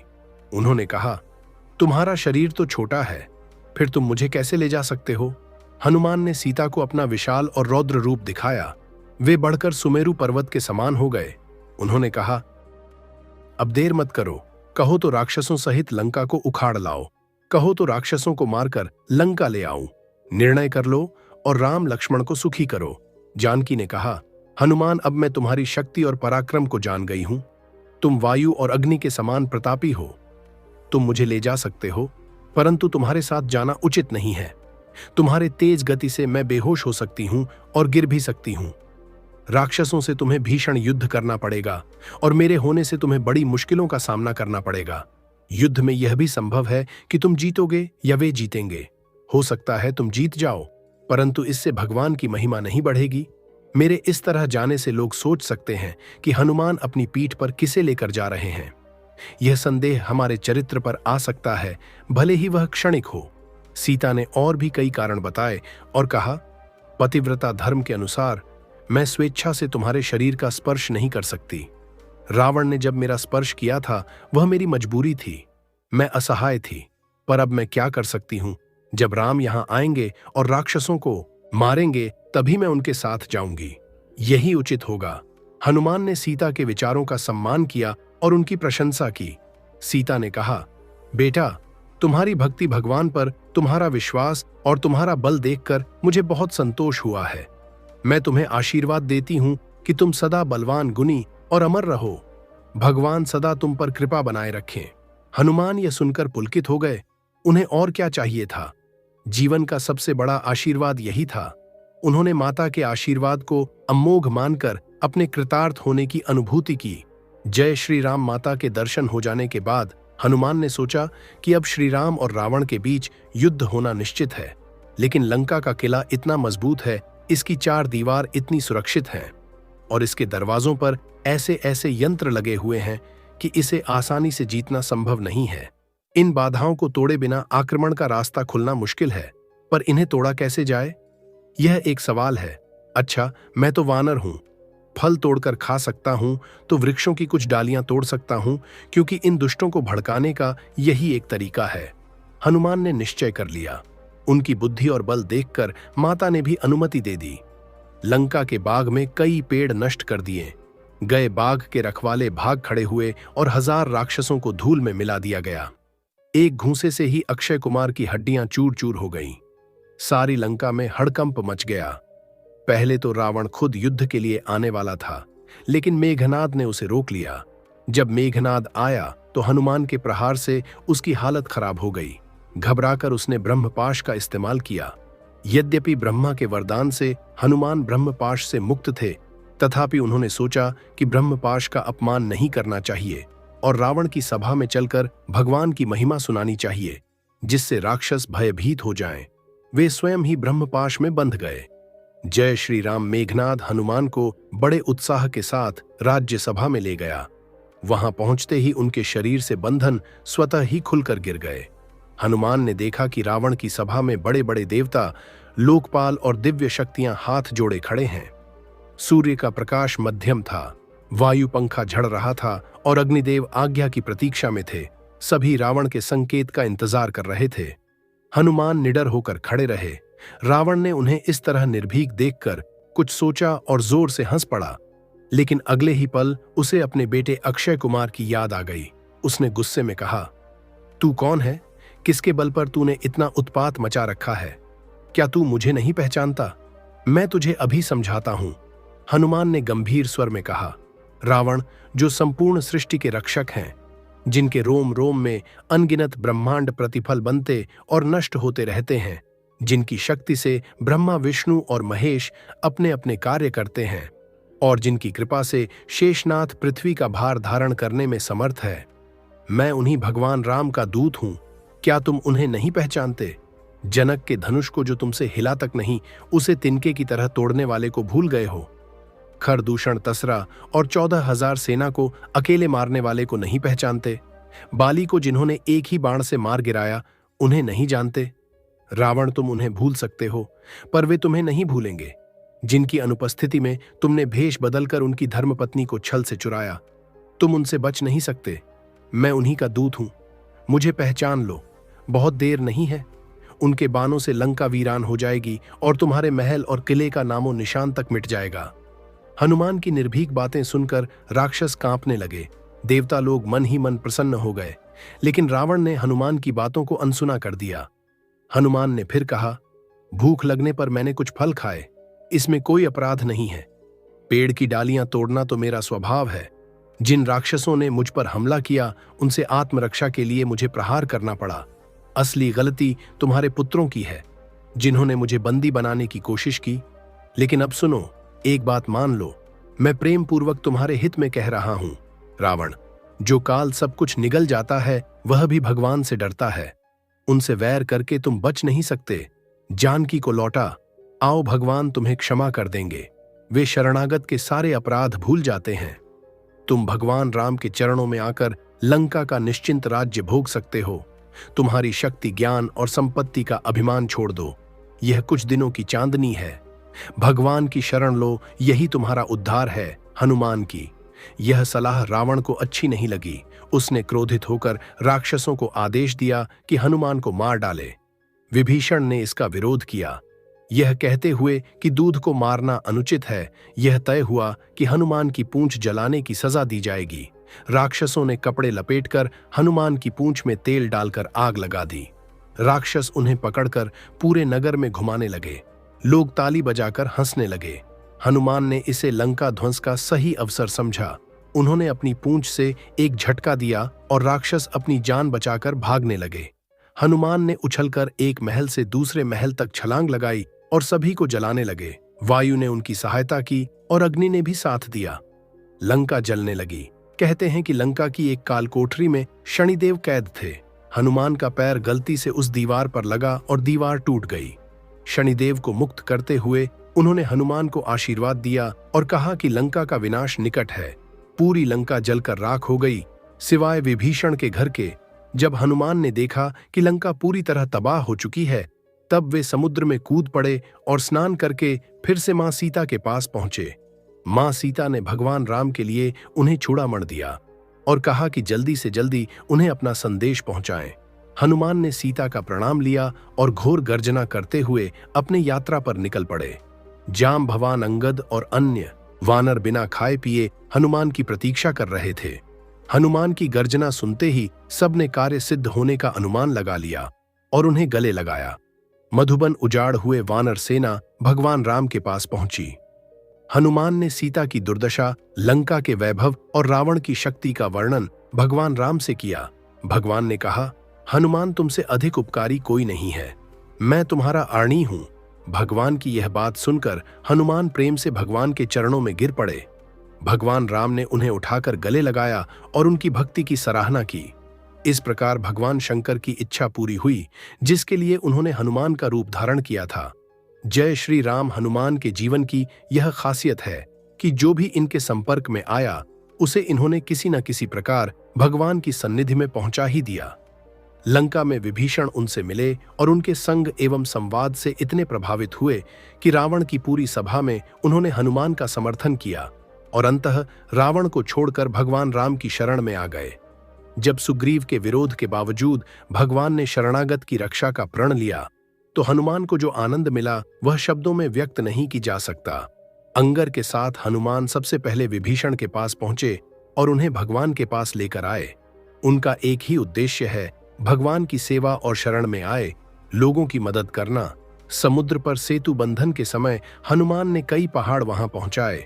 जब सेतु लगभग पूरा हो चुका था तो वे उत्तर दिशा से एक और पहाड़ लेकर आ रहे थे। चलते चलते उन्हें पता चला कि सेतु का काम पूरा हो चुका है। तब उन्होंने सोचा कि अब इस पहाड़ का क्या करेंगे और वहीं उसे रख दिया। पर वह पहाड़ साधारण नहीं था। उसकी आत्मा प्रकट होकर बोली, भक्तराज, आपके कर कमलों का स्पर्श पाकर भी मैं भगवान की सेवा से वंचित हो रहा हूं। मुझे यहां मत छोड़िए, मुझे वहां ले जाकर भगवान के चरणों में रख दीजिए। यदि पृथ्वी पर स्थान ना हो तो मुझे समुद्र में डुबा दीजिए। भगवान के काम आऊं तो ही मेरा जीवन सार्थक है, वरना इस जीवन का क्या उपयोग। हनुमान ने कहा, गिरिराज, तुम सचमुच गिरिराज हो। तुम्हारी यह अडिग निष्ठा देखकर मेरा मन कहता है कि तुम्हें साथ ले चलूं। लेकिन भगवान की ओर से घोषणा हो चुकी है कि अब कोई पहाड़ नहीं लाया जाएगा। मैं विवश हूं, लेकिन तुम्हारे लिए भगवान से प्रार्थना करूंगा। जो वे आज्ञा देंगे वही मैं तुमसे कहूंगा। हनुमान भगवान के पास गए और पर्वत की सच्ची भक्ति और प्रार्थना भगवान के सामने रखी ने कहा, वह पर्वत मेरा परम प्रिय है, तुमने उसका उद्धार किया है। उसे जाकर कह दो कि द्वापर युग में मैं कृष्ण रूप में अवतार लेकर उसे अपने काम में लाऊंगा और 7 दिनों तक अपनी उंगली पर उठाकर ब्रजवासियों की रक्षा करूंगा। हनुमान ने ब्रजभूमि जाकर गोवर्धन पर्वत को भगवान का संदेश सुनाया। हनुमान की कृपा से गोवर्धन पर्वत भगवान का परम कृपा पात्र बन गया और भगवान की नित्य लीला का सहभागी हो गया। जय श्री राम। सुबल पर्वत पर भगवान पर्णशया पर विश्राम कर रहे थे। उनका सिर सुग्रीव की गोद में था और अंगद उनके चरण दबा रहे थे। धनुष और तुनीर उनके बगल में रखे हुए थे। लक्ष्मण वरास्कू रहे थे। उसी समय भगवान ने चंद्रमा की ओर देखते हुए पूछा, भाई, अपनी अपनी समझ से बताओ, चंद्रमा में यह श्याम कैसी है। सुग्रीव, विभीषण, अंगद आदि ने अपने अपने विचार व्यक्त किए और अपने अपने अनुसार इसका कारण बताया। अंत में हनुमान बोले, प्रभु, चंद्रमा आपका सेवक है, उसका आपसे असीम प्रेम है। वह आपको अपने हृदय में धारण करता है और आप भी उसके हृदय में वास करते हैं। यही कारण है कि आपके श्याम सुंदर रूप की छवि उसके हृदय में झलक रही है। भगवान हंस पड़े और सबको बहुत प्रसन्नता हुई। हनुमान को तो सर्वत्र ही भगवान के दर्शन होते थे। उन्होंने चंद्रमा में भी भगवान के दर्शन किए, तो इसमें आश्चर्य की क्या बात है। जय श्री राम। राम और रावण का भयंकर युद्ध हुआ। हनुमान ने उस युद्ध में अनगिनत राक्षसों का वध किया। यह बात रामायण के प्रेमियों से छिपी नहीं है। उन्होंने समय समय पर युद्ध में राम, लक्ष्मण, विभीषण और जाम्बवान की सहायता की। मेघनाद से युद्ध के दौरान लक्ष्मण को एक भयंकर शक्ति लग गई, जिससे वे रणभूमि में मूर्छित हो गए। मेघनाद और उसके कई सैनिकों ने कोशिश की कि लक्ष्मण को उठा ले जाएं, पर वे काम रहे और लक्ष्मण को जमीन से हिला भी नहीं सके। हनुमान ने उन्हें बिना किसी कठिनाई के उठाया और राम के पास ले आए। लक्ष्मण की मूर्छा देखकर राम अत्यंत दुखी हो गए। जाम्बवान ने सलाह दी कि लंका में सुषेण नाम का एक वैद्य रहता है, अगर वह आ जाए तो लक्ष्मण को ठीक किया जा सकता है। हनुमान तुरंत लंका के लिए रवाना हो गए। उन्होंने सोचा कि शत्रु पक्ष का वैद्य है, शायद रात में आने से मना कर दे, इसलिए हनुमान ने उसके घर को ही उखाड़ लिया और उसे राम की सेना में ले आए। सुषेण ने लक्ष्मण का मुआयना किया और बताया कि अगर द्रोणाचल से औषधियां रात में आ जाएं, तो लक्ष्मण बच सकते हैं। हनुमान भगवान का स्मरण करके द्रोणाचल के लिए निकल पड़े। रावण को इसकी सूचना मिल गई थी और उसने कालने में नामक दानव के साथ षड्यंत्र रचा ताकि हनुमान समय पर न लौट सके। कालनेमी ने आर्षि का वेश धारण किया और हनुमान को रोकने की कोशिश की, लेकिन माया भगवान के सेवक हनुमान पर कैसे काम करती। हनुमान को उसकी चाल पता चल गई और उन्होंने उस बनावटी आर्षि को मार डाला। हनुमान द्रोणाचल पहुंच गए, लेकिन रात का समय था और वे औषधियों को पहचान नहीं सके। औषधियां शायद खुद को छिपा रही थीं। हनुमान को देर करना पसंद नहीं था, इसलिए उन्होंने पूरा पर्वत ही उठा लिया और लंका की ओर चल पड़े। रास्ते में अयोध्या पड़ी, जहां भरत ने दूर से हनुमान को देखा और सोचा कि कोई राक्षस आ रहा है। उन्होंने एक हल्का बाण छोड़ा जो हनुमान को लग गया। राम राम कहते हुए हनुमान मूर्छित होकर गिर पड़े। जब भरत ने हनुमान के मुंह से राम राम सुना तो वे उनके पास दौड़े और उन्हें होश में लाने की कोशिश की। अंततः उन्होंने प्रार्थना की, यदि मेरे हृदय में राम की सच्ची भक्ति है तो यह वानर अभी जाग जाएगा। हनुमान तुरंत उठ बैठे और सारी घटना भरत को बताई। भरत ने अपने किए पर पछताया और हनुमान को बाण पर बैठकर जाने का आग्रह किया, पर हनुमान ने विनम्रता से इनकार कर दिया और स्वयं द्रोणाचल को लेकर लंका पहुंच गए। उस समय राम अत्यंत चिंतित थे। हनुमान के आते ही राम ने उन्हें गले से लगा लिया। सुषेण ने औषधियों से लक्ष्मण का उपचार किया और वे स्वस्थ हो गए। चारों ओर हनुमान की प्रशंसा होने लगी। सुषेण को हनुमान ने उनके घर सहित यथास्थान पहुंचा दिया। जय श्री राम। रात का समय था, हनुमान पहरा दे रहे थे। तभी अहिरावण विभीषण का रूप धारण कर आया। हनुमान ने उसे बुलाकर पूछा, भाई इतनी रात में कहां से आ रहे हो? उसने कहा, भगवान की आज्ञा से संध्या करने गया था, आने में देर हो गई, उन्होंने मुझे जल्दी बुलाया है। जब सब सो गए, अहिरावण राम और लक्ष्मण को अपने कंधों पर उठाकर ले भागा। भगवान को कोई कैसे हर सकता है? लक्ष्मण कभी सोते नहीं थे, लेकिन जब प्रभु को अपने भक्त की महिमा दिखानी होती है तो वे साधारण इंसानों जैसा व्यवहार करते हैं। आज हनुमान की महिमा प्रकट होनी थी, इसलिए वे चुपचाप अहिरावण के कंधे पर चले गए। सुबह होते ही सेना में हड़कंप मच गया।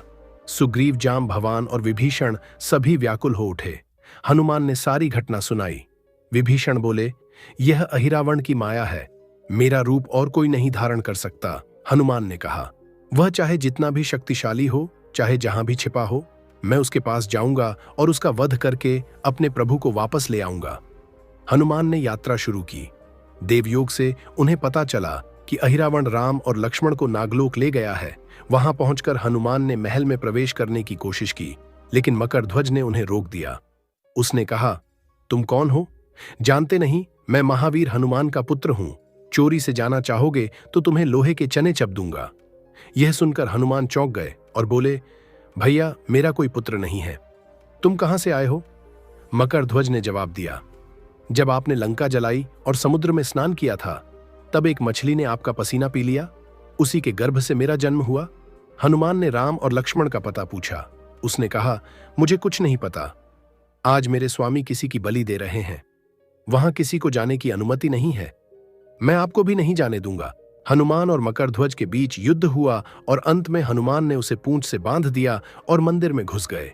जैसे ही हनुमान के चरणों ने देवी को छुआ, देवी धरती में समा गई और हनुमान उसकी जगह पर खड़े हो गए। राक्षसों को लगा कि देवी प्रकट हुई है और वे उनकी पूजा करने लगे। देवी जो भी फूल माला, अन्न, वस्त्र मिलते उसे सीधे मुंह में रखने लगी। बलिदान का समय आया और राम और लक्ष्मण को लाया गया। राक्षस उन्हें तंग कर रहे थे, लेकिन वे सब कुछ सहते रहे। अहिरावण ने कहा, अब अपने रक्षक को याद करो। भगवान ने कहा, सावधान रहना, कहीं तुम्हारी देवी ही तुम्हें ना खा जाए। अहिरावण उन पर तलवार चलाने ही वाला था कि हनुमान गर्जना करते हुए वहां आ पहुंचे और भगवान को दोनों कंधों पर बिठाकर अहिरावण से तलवार छीन ली। हनुमान ने अहिरावण और बाकी राक्षसों का संहार करके भगवान को शिविर में वापस ले आए। हनुमान के जयकारे से चारों दिशाएं गूंज उठी। हनुमान लगातार राम की सेवा में लगे रहते, यह तक कि युद्ध के दौरान दिन में लड़ाई करते और रात में भगवान के चरण दबाते, उनसे धर्म, प्रेम और ज्ञान की बातें सुनते। कभी कभी भगवान राम अपने हाथों से हनुमान की थकान मिटाते। जब राम सो जाते तो हनुमान अपने लंबे लंगूर से चहार दीवारी बनाकर दरवाजे पर बैठ जाते और रात भर पहरा देते। सुबह होते ही फिर युद्ध शुरू हो जाता। रावण से युद्ध के दौरान हनुमान ने उसे ऐसा घोंसा मारा कि वह मूर्छित हो गया। होश में आने पर रावण ने हनुमान की प्रशंसा करते हुए कहा, मैंने आज तक ऐसा वीर नहीं देखा। लक्ष्मण भी रावण के प्रहार से मूर्छित हो गए थे। रावण ने पूरी ताकत लगाकर लक्ष्मण को उठाने की कोशिश की, लेकिन वह नाकाम रहा। हनुमान दौड़े आए। रावण के बाणों से घायल होते हुए भी उन्होंने लक्ष्मण को फूल की तरह उठाकर राम के पास ले। राम ने हनुमान को गले लगाते हुए कहा, तुम तो काल के भी महाकाल हो, देवताओं की रक्षा के लिए अवतार लिया है। फिर मूर्छा कैसत। राम की बात सुनते ही लक्ष्मण होश में आ गए और फिर से रणभूमि में लौट गए। हनुमान के अद्भुत साहस से यह बड़ा संकट पल भर में टल गया। जय श्री राम। राम ने विजय प्राप्त की है, अब सीता के पास विजय का संदेश लेकर कौन जा। भगवान ने हनुमान को बुलाकर कहा, हनुमान, सीता तुमसे बहुत प्रेम करती हैं। अब यह विजय समाचार सुनाने के लिए तुम्हें उनके पास जाना चाहिए। महाराज विभीषण से अनुमति लेकर लंका में प्रवेश करना और सुग्रीव एवं लक्ष्मण की कुशलता का भी संदेश देना। साथ ही रावण के वध की बात भी बताना। सीता जिस तरह प्रसन्न हो उसी तरह की बात उनसे कहना। हनुमान ने लंका में प्रवेश किया। लंका के राक्षसों ने उनका सम्मान किया। विभीषण से आज्ञा प्राप्त कर वे अशोक वन में शीशम के पेड़ के नीचे बैठी सीता जी के पास पहुंचे। उन्होंने चरणों में साष्टांग प्रणाम करके पूरा वृत्तांत सुनाया। सीता एक क्षण तक चुप रही। उनका गला खुशी से भरया और उनकी आंखों में आंसू आ गए। सीता ने कहा, बेटा, मैं यह खुशी की खबर सुनकर कुछ नहीं बोल सकी। इसे गलत मत समझना। इससे बढ़कर मेरे लिए कोई सुखद संवाद नहीं हो सकता। मैं सोच रही हूं कि इसके बदले तुम्हें क्या दूं, क्योंकि आनंद की बात सुनाने वालों को कुछ न कुछ देने की परंपरा है। लेकिन यदि मैं तुम्हें त्रिलोकी की सारी संपत्ति और सभी ऐश्वर्य दे दूं, तो भी मुझे संतोष नहीं होगा। तुम्हारे हृदय में हमेशा भगवान की अनन्य भ बनी रहे और मैं तुम्हारी आर्णी रहूं। तुम्हारे मन में सभी सद्गुण हो और रघुनाथ की कृपा तुम पर सदैव बनी रहे। हनुमान ने अंजलि बांधकर कहा, माता, तुम्हारे अलावा और कौन है जो ऐसी स्नेहपूर्ण बातें कहेगा। मेरे हृदय में युगल सरकार की स्मृति सदा बनी रहे और मैं कर कमलों को छत्र छाया में रहूं। इससे अधिक और क्या हो सकता है जो आप मुझे देंगी। आप बताएं कि मैं आपकी क्या सेवा करूं। सीता ने कहा, मैं भगवान के दर्शन के लिए बहुत उत्सुक हूं। अब एक क्षण भी विलंब नहीं सहा जाता। हनुमान ने तुरंत वहां से यात्रा की और भगवान के पास पहुंच गए। उन्होंने सीता की प्रसन्नता, उनकी इच्छाओं और प्रार्थनाएं की बातें भगवान को सुनाई। भगवान ने विभीषण को आदेश दिया, सीता को ले आओ। जय श्री राम। भगवान राम सीता, लक्ष्मण, सुग्रीव, विभीषण आदि के साथ पुष्पक विमान में चढ़कर अयोध्या के लिए लौटे। प्रयाग में उन्होंने हनुमान को बुलाकर कहा, हनुमान, तुम अयोध्या में जाकर देखो कि भरत क्या कर रहे हैं। मेरे वियोग में उन्हें एक एक क्षण भी कल्प के समान लग रहा होगा।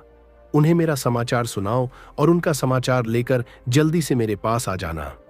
हनुमान ने यात्रा शुरू की। अयोध्या में भगवान के लिए भरत कितने व्याकुल हो रहे थे, इसका अनुमान कोई नहीं लगा सकता। हनुमान ने उनकी स्थिति देखी। वे कुश के आसन पर बैठे हुए थे। सिर पर जटा का मुकुट लगाए उनका शरीर कमजोर हो गया था। आंखों से आंसू बह रहे थे और वे निरंतर राम नाम का जप कर रहे थे। वे इस कदर तन्मय थे कि उन्हें यह भी नहीं पता चला कि कोई यहां आया है। हनुमान ने उनका ध्यान भंग करते हुए कहा, कहाँ जिनके विरह में आप दुखी हो रहे हैं, जिनका नाम आप ले रहे हैं, वे ही भगवान राम हैं। वे गुणों के धनी देवताओं और आर्षियों के रक्षक मां जानकी और लक्ष्मण के साथ सकुशल लौट रहे हैं।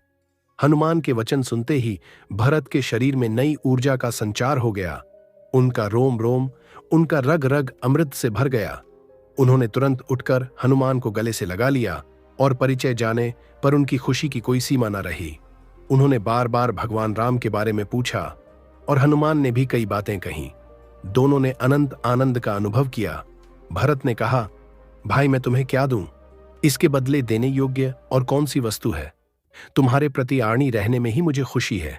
हनुमान उनके चरणों पर गिर पड़े और उनके प्रेम की प्रशंसा करते हुए बताया, भगवान राम अक्सर आपकी चर्चा करते हैं, आपके सद्गुणों का बखान करते हैं और आपके नाम का जप करते हैं। भरत से अनुमति लेकर हनुमान वहां से विदा हुए। जय श्री राम। भगवान का राज्याभिषेक हुआ। सभी को उपहार दिए गए। स्वयं भगवान राम ने अपने हाथों से सुग्रीव, विभीषण आदि को अनेक बहुमूल्य मणियां, रत्न, वस्त्र और आभूषण प्रदान किए। लेकिन उन्होंने न जाने क्यों हनुमान को कुछ नहीं दिया। सभी सभा के लोग सोच रहे थे कि भगवान ने हनुमान को क्यों भुला दिया। भगवान सब कुछ समझते हुए भी चुप थे। माता सीता भगवान की लीला का रहस्य समझ रही थी, लेकिन दूसरों पर हनुमान का महत्व उजागर करने के लिए उन्होंने एक और लीला रची। अपने गले से बहुमूल्य मणियों का हार निकालकर उन्होंने हनुमान को पहनाया। सभी लोग माता की प्रशंसा करने लगे। हनुमान ने प्रेम से उसे स्वीकार किया, लेकिन क्या हुआ? अगले ही क्षण सभी लोग आश्चर्य से हनुमान की ओर देखने लगे। बात यह थी कि हनुमान मणियों का एक दाना उठाते और उसे तोड़ डालते। वे बड़े ध्यान से देखते और उसे फेंक देते। यह क्रम लगातार जारी था। न जाने कितने दाने तोड़े और अप गए। भगवान राम मुस्कुरा रहे थे, जबकि सीता कुछ गंभीर हो गई थी। भरत, शत्रुघ्न और लक्ष्मण चकित थे, लेकिन सभा के सदस्यों से और नहीं रहा गया। उन्होंने कहा, हनुमान तुम क्या कर रहे हो? इन बहुमूल्य मणियों को इस तरह मिट्टी में मत मिलाओ। किसी ने फुसफुसाना, यह तो वानर ही है, इन्हें मणियों के मूल्य का क्या पता। कई लोग को नाराज देखकर हनुमान ने कहा, आप लोग क्यों नाराज हो रहे हैं? मैं तो इन मणियों का महत्व परख रहा हूं। इनमें बड़ी चमक है। ये बहुत महंगे में बिक सकती हैं। संभव है इन्हें खरीदने वाला कोई न मिले। इन्हें पहनने से सुंदरता भी बढ़ सकती है। लेकिन क्या यह सब बातें ही महत्व की प्रतीक है? नहीं, मैंने जो महत्व की सौटी समझी है वह यह है कि जिस वस्तु के हृदय में भगवान के दर्शन होते हैं वही वस्तु महत्वपूर्ण है। मैं देख रहा था कि इन मणियों के हृदय में भगवान दिखते हैं या नहीं। मुझे इनकी चमक और दमक अंधकार जैसी लग रही है। इनसे मेरा क्या काम? यह मेरे लिए किस काम की है? इन्हें तोड़ना ही है, इन्हें छोड़ना ही है। इसलिए मैंने इन्हें तोड़ दिया और छोड़ दिया। हनुमान की बात सुनकर बहुत से लोगों को मणियों को तोड़ने का रहस्य समझ में आ गया, लेकिन कुछ ऐसे भी थे जिनके मन में शंका बनी रही। उन्होंने पूछा, तो क्या तुम्हारे हृदय में भगवान है? यदि है तो दिखाओ, नहीं है तो तुमने हृदय भार क्यों ढो रखा है? हनुमान ने कहा, बिल्कुल मेरे हृदय में भगवान है। जैसे तुम सामने देख रहे हो। उन्होंने दोनों हाथ छाती पर रखकर हृदय चीर कर दिखा दिया कि भगवान राम माता जानकी और भाइयों के साथ उनके हृदय के सिंहासन पर विराजमान है। सब लोग हनुमान की महिमा गाने लगे। भगवान ने सिंहासन से उठकर हनुमान का आलिंगन किया और उनके शरीर का स्पर्श होते ही हनुमान का वक्ष पहले से भी अधिक दृढ़ हो गया। भगवान ने हनुमान को उपहार क्यों नहीं दिया? इसका रहस्य अब सबकी समझ में आ गया। माता सीता मंद मंद मुस्कुराने लगी। जय श्री राम। हनुमान जैसे पुत्र और सीता जैसी माता, फिर दोनों के स्नेह का क्या कहना। हजारों दासियां हनुमान की सेवा करने के लिए थीं। उनके इशारे पर जो चाहती वह सब कर जाती, लेकिन इतने से ही उन्हें संतोष नहीं होता। उन्होंने अपने लाडले हनुमान को अपने हाथों से खाना बनाने का निर्णय लिया। उन्होंने कई प्रकार के व्यंजन बनाए। हनुमान भोजन करने बैठे। माता के हाथ का खाना कितना मीठा होता है। हनुमान खाने लगे। उन्हें यह भी पता नहीं चला कि उन्होंने कितना खा लिया। जब सारी रसोई समाप्त हो गई तब भी हनुमान भोजन करने से नहीं रुके। माता सीता हनुमान के इस कार्य से चकित हो गई। उन्होंने निरूपा होकर भगवान राम का स्मरण किया। सीता ने देखा कि हनुमान के रूप में स्वयं शंकर ही भोजन कर रहे हैं। प्रलय के समय सारे संसार को निगलने वाले महाकाल के भी काल हनुमान का पेट कुछ व्यंजनों से कैसे भर सकता है। उन्होंने एक तरह से हनुमान की स्तुति की, लेकिन मर्यादा का पालन करते हुए उन्होंने हनुमान की पीठ पर जाकर उनके सिर पर नमः शिवाय लिख दिया और फिर भोजन की सामग्री दी। इस बार हनुमान संतुष्ट हो गए। इस प्रकार माता सीता ने हनुमान को शिव रूप में स्वीकार किया। भगवान राम की सभी सेवाओं को मानते हुए वे अपने काम में इतने सावधान रहते थे कि दूसरों को अवसर नहीं मिलता। भरत, शत्रुघ्न और लक्ष्मण भी भगवान की सेवा के लिए हमेशा लालायित रहते थे। अंत में उन्होंने एक उपाय सोचा। वह यह था कि एक ऐसी दिनचर्या बनाई जाए जिसमें भगवान की सभी सेवाओं का विभाजन हो और हम अपने अपने समय और कार्य निश्चित कर लें। हनुमान के लिए उसमें कोई स्थान न रखा जाए। योजना बनी और सर्वसम्मति से स्वीकार कर ली गई। माता सीता के द्वारा यह भगवान राम के सामने प्रस्तुत की गई, जिसे देखकर भगवान मुस्कुराए। उन्होंने हनुमान को दिखाकर पूछा, कहो हनुमान, क्या तुम इस योजना को पसंद करते हो? हनुमान ने कहा, भगवान, यदि सभी की सहमति और माताजी की सिफारिश है तो आप इसे स्वीकार कर ले। जो सेवा कार्य इसमें नहीं है वह मेरा है। भगवान ने और लोगों से कहा, भाई अच्छे से सोच समझकर देख लो। सबने देखा कोई काम छूटा नहीं था। सबने हनुमान जी की बात मान ली। वह योजना सरकार से मंजूर हो गई। हनुमान ने बताया, भगवान दरबार की यह प्रथा है कि जब महाराज जम भाई लेते हैं तब चुटकी बजाई जाती है। यह कार्य मेरा है। सबने इसे साधारण काम समझा और भगवान ने भी हंसते हुए उन्हें स्वीकृति दे दी। हनुमान की सेवा के संबंध में कितनी सूक्ष्म जानकारी है। भरत यह देखकर अवाक हो गए। अब हनुमान भगवान के चलते फिरते, खाते पीते हमेशा उनके साथ रहने लगे। जब भगवान कहीं चलते तब हनुमान आगे पीछे मुंह करके चलते। जब भगवान सोते तब वह थोड़ी दूर पर खड़े रहकर भगवान के चेहरे को देखते रहते। कुछ ने आपत्ति भी की, लेकिन हनुमान ने कहा कि प्रभु को न जाने कब जमभाई आ जाए। माता सीता को भी भगवान की सेवा में असुविधा होने लगी। लक्ष्मण और शत्रुघ्न घबरा गए। भगवान राम खूब हंसते थे। अंततः महारानी सीता के कहने पर भगवान ने नई योजना बदल दी और फिर हनुमान पहले की तरह निरंतर सेवा करने लगे। जय श्री राम। भरत, शत्रुघ्न आदि सभी को ऐसी धारणा थी और यह सच भी था कि भगवान राम सबसे अधिक हनुमान से स्नेह रखते हैं। जब उन्हें भगवान से कोई बात पूछनी होती तब वे हमेशा हनुमान के माध्यम से ही पूछते। हनुमान स्वयं भी भगवान और माता से, सीता से विभिन्न प्रकार के प्रश्न पूछते और शिव आदि के संबंध में ज्ञान प्राप्त करते। भगवान राम ने कई बार उन्हें तत्व ज्ञान का उपदेश दिया था और वेदांत के संपूर्ण रहस्य को समझाया था। अध्यात्म रामायण के प्राथमिक प्रसंग ऐसे ही हैं। ब्रह्मांड पुराण में भी यह कथा आती है कि भगवान ने श्री कृष्णावतार में जो उपदेश अर्जुन और उद्धव को दिए हैं, वही उपदेश श्री रामावतार के आज ने श्री हनुमान जी को भी दिए हैं। हनुमान ज्ञान के प्रतीक थे। इस बात का प्रमाण कई प्रसंगों से मिलता है। जब भगवान देखते कि हनुमान उनकी बहुत सेवा कर रहे हैं तो वह आश्चर्यचकित होकर कहते, हनुमान, तुम तो मेरे स्वरूप हो, तुम्हें इतनी सेवा करने की क्या जरूरत है? तुम तो बस आनंद में रहो। हनुमान कहते, प्रभु, आपका कहना सत्य है, लेकिन सेवा करने से क्या मैं आपका स्वरूप नहीं रहता? क्या सेवा के दौरान मैं आनंदित नहीं रहता? शरीर के दृष्टिकोण से मैं आपका सेवक हूं। मेरा शरीर सदैव आपको और आपके भक्तों की सेवा में लगा रहे, यह यहीं पर उपयोगी है। जीव के दृष्टिकोण से मैं आपका अंश हूं। मैं आपकी सन्निधि में रहूं, आपसे अलग ना हो, यह पूरी तरह वांछनीय है। तो वह दृष्टि से तो मैं आपका स्वरूप ही हूं। उस दृष्टि से कहने या सुनने की क्या आवश्यकता है? भगवान हनुमान की ऐसी बातें सुनकर बहुत प्रसन्न होते। जय श्री राम। भगवान राम के अश्वमेघ यज्ञ का घोड़ा छोड़ा गया। शत्रुघ्न, पुष्कल, लक्ष्मी, निधि आदि महान वीर उसकी रक्षा के लिए नियुक्त हुए और हनुमान भी उनके साथ थे। अनेक स्थानों पर बड़े बड़े युद्ध हुए। हनुमान ने उनमें कितनी तत्परता और वीरता से युद्ध किया, यह बात पद्म पुराण के पाताल खंड के उस अंश को पढ़ने पर ही समझी जा सकती है। यहाँ केवल कुछ घटनाओं का संक्षिप्त वर्णन किया गया है। चक्राका नगरी के राजा सुबाह से युद्ध चल रहा था। कई वीर मारे गए, अनेक घायल हुए और अंत में युद्ध सुबाह और हनुमान के बीच हो रहा था। हनुमान की एक लात सुबाहु की छाती पर लगी और वह बेहोश हो गए। मूर्छा में सुबाहु ने देखा कि वे अयोध्या में हैं। भगवान राम सरयू के किनारे यज्ञ कर रहे हैं और करोड़ों ब्रह्मांड के अधिपति ब्रह्मा आदि उनकी स्तुति कर रहे हैं। नारद और अन्य आशिगण वीणा, पखावज आदि बजाकर उनके गुणों का गुणगान कर रहे हैं और वे मूर्तिमान होकर उनके यज्ञ का गायन कर रहे हैं। उनकी श्याम सुंदर छवि देखकर सुबाहु मुग्ध हो गए और उसी अवस्था में बहुत देर तक पड़े रहे। जब उनकी मूर्छा टूटी तब उनका अज्ञान दूर हो चुका था। उन्होंने एक आर्षि के श्राप की कथा सुनाकर हनुमान की महानता का गुणगान किया और बताया कि इन्हीं के चरण स्पर्श से मुझे राम तत्व का ज्ञान प्राप्त हुआ है। अब युद्ध समाप्त कर दो और सभी लोग भेंट की सामग्री लेकर अयोध्या चले। भगवान राम के यज्ञ में सेवा कार्य करें।